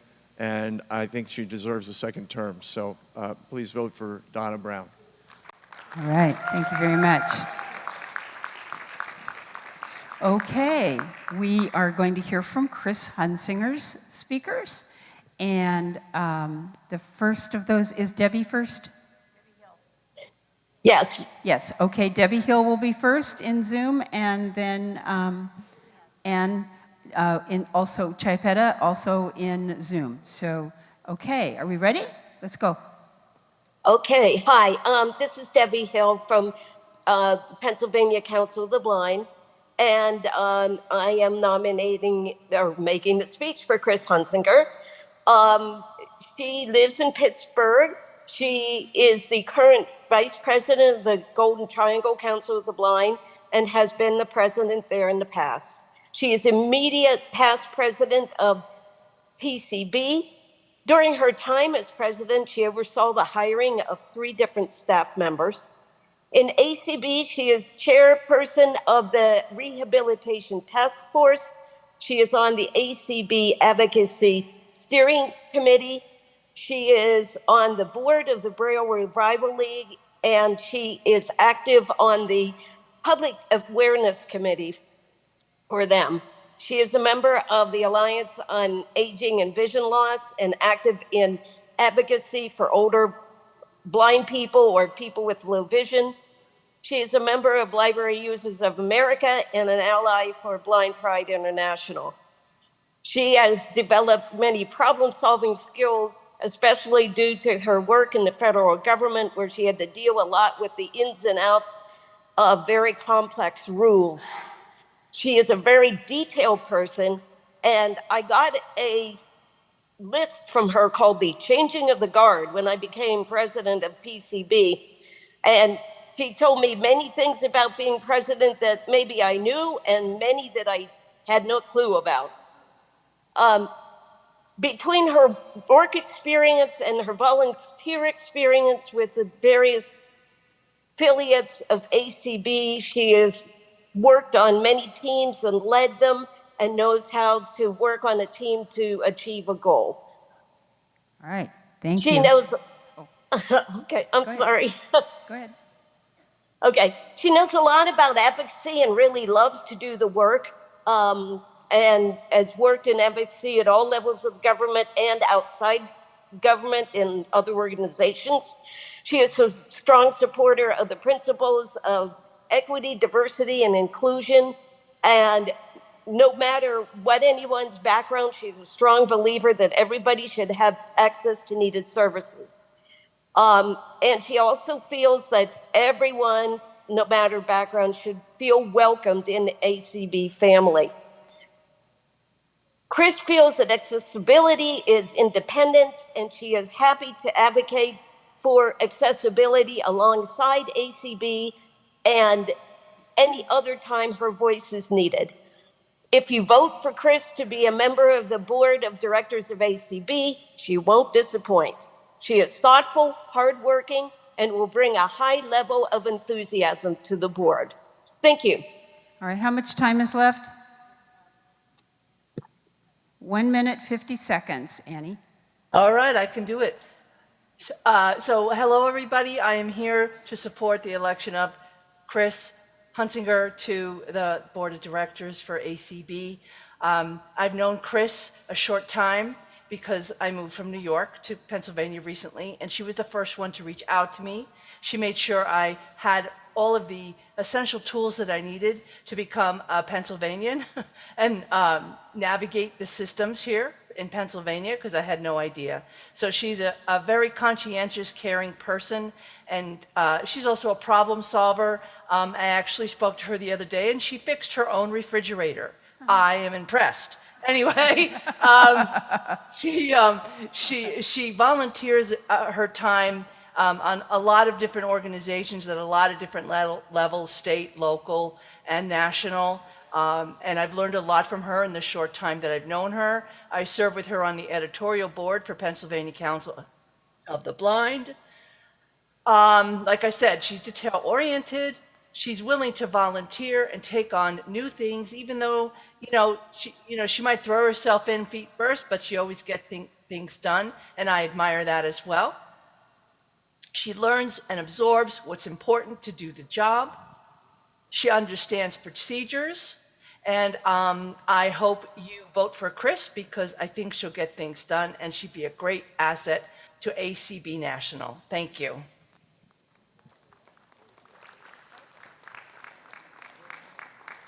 Back.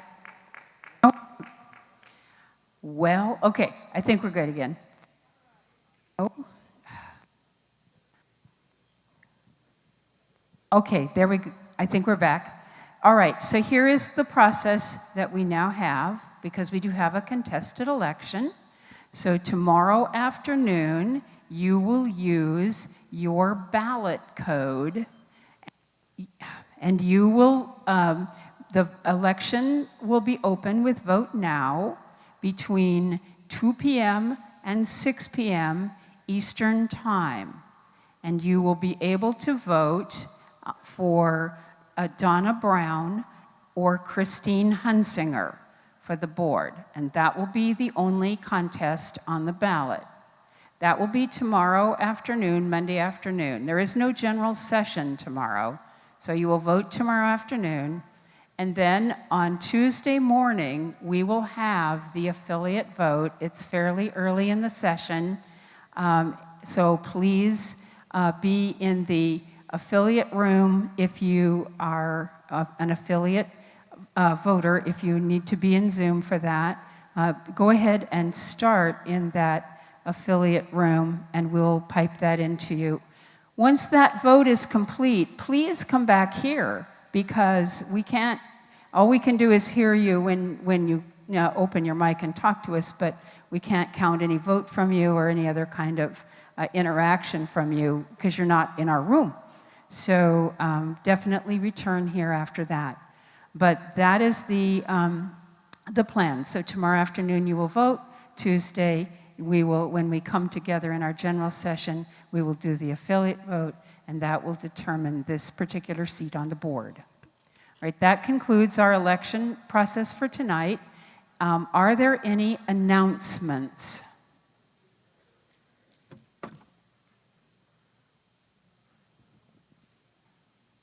No hands in Zoom. Okay, no hands in Zoom. Are there any announcements out here? We do have. Oh, hold on. Okay, we do have an announcement in the room.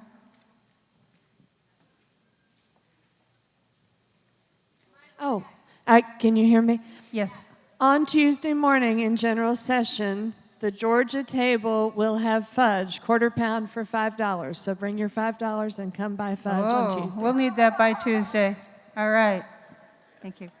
Dan has an announcement. I'm not sure. Dan thinks he wants a mic.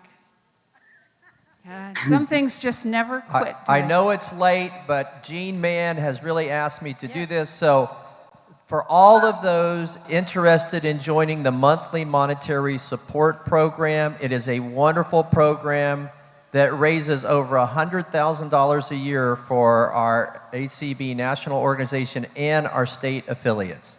So please donate, if you can, a minimum of $10 a month to the monthly monetary support program. If you're interested in participating, it's so easy. All you have to do is call 888-999-3190 and leave a message, and Jean will get back to you. Or you can send her an email at askacbmms, that's ask, A-S-K, acbmms@gmail.com. We will also have people at the marketplace in front of general session on Tuesday and Wednesday mornings coming into general session. If you would like to join the monthly monetary support program, we are giving 4 different prizes this year that total $1,000. So join, participate, and become a participating member of the monthly monetary support program. Thank you. Madam President, there's an announcement right here. Hi, this is Chinny Lee. I just wanted to remind you from 9 a.m. to it's either 2 or 3 that there is the donation of blood, one blood drop. I hear too much talking, sorry. So one blood will be, the bus will be by the gift shop. And if you need to check in with us, we're right by the door. Please, please, please donate blood. We really need to save lives. And I'm so thankful and grateful to you, Deb, for doing it. I asked you this morning, and you said, yeah. So you just did it right away. So thank you so much for setting a great example of leadership and saving lives, Deb Cook-Lewis. All right. Any additional announcements? Madam President? Yes, sir. As Kevin Berkery, I just wanted to get a point of clarification. When Yes. we vote on Tuesday for the delegate vote, is it in here or is the whole thing over Zoom? No, we are both places. We will always, all week, be in Zoom and in here. Thank So you. You can vote in here if you are here. And if you are not here, you will vote in the delegate room that we have been using in Zoom. But if you are in here, feel free to vote in here. We'll be here. All right, I'm glad to hear it. Okay, anything else? We have a hand on Zoom, and that's Tammy. Tammy? Hi, Madam President. This is the first time I've ever done this. I need to make a correction on Diabetics in Action alternate delegate. Her name is Teresa Breeden. It's not Ziegler. Okay, good. Okay, Sorry we about have that. it. Thank That's you okay. so much. We have it. Thank you Please. very much. Thank you very Thank much for you. that. All right, thank you. Excellent. Thank you, Tammy. All right, anything else? All right. Point of order, Madam President. Yes? You do have 3 hands up still in the delegate. We cannot take hands in the delegate room at all. That has been what I've said consistently. You will have to be in the main room to be acknowledged in the meeting. All right. We are adjourned. Thank you very much. A logo, ACB in print and braille, American Council of the Blind, together for a bright future.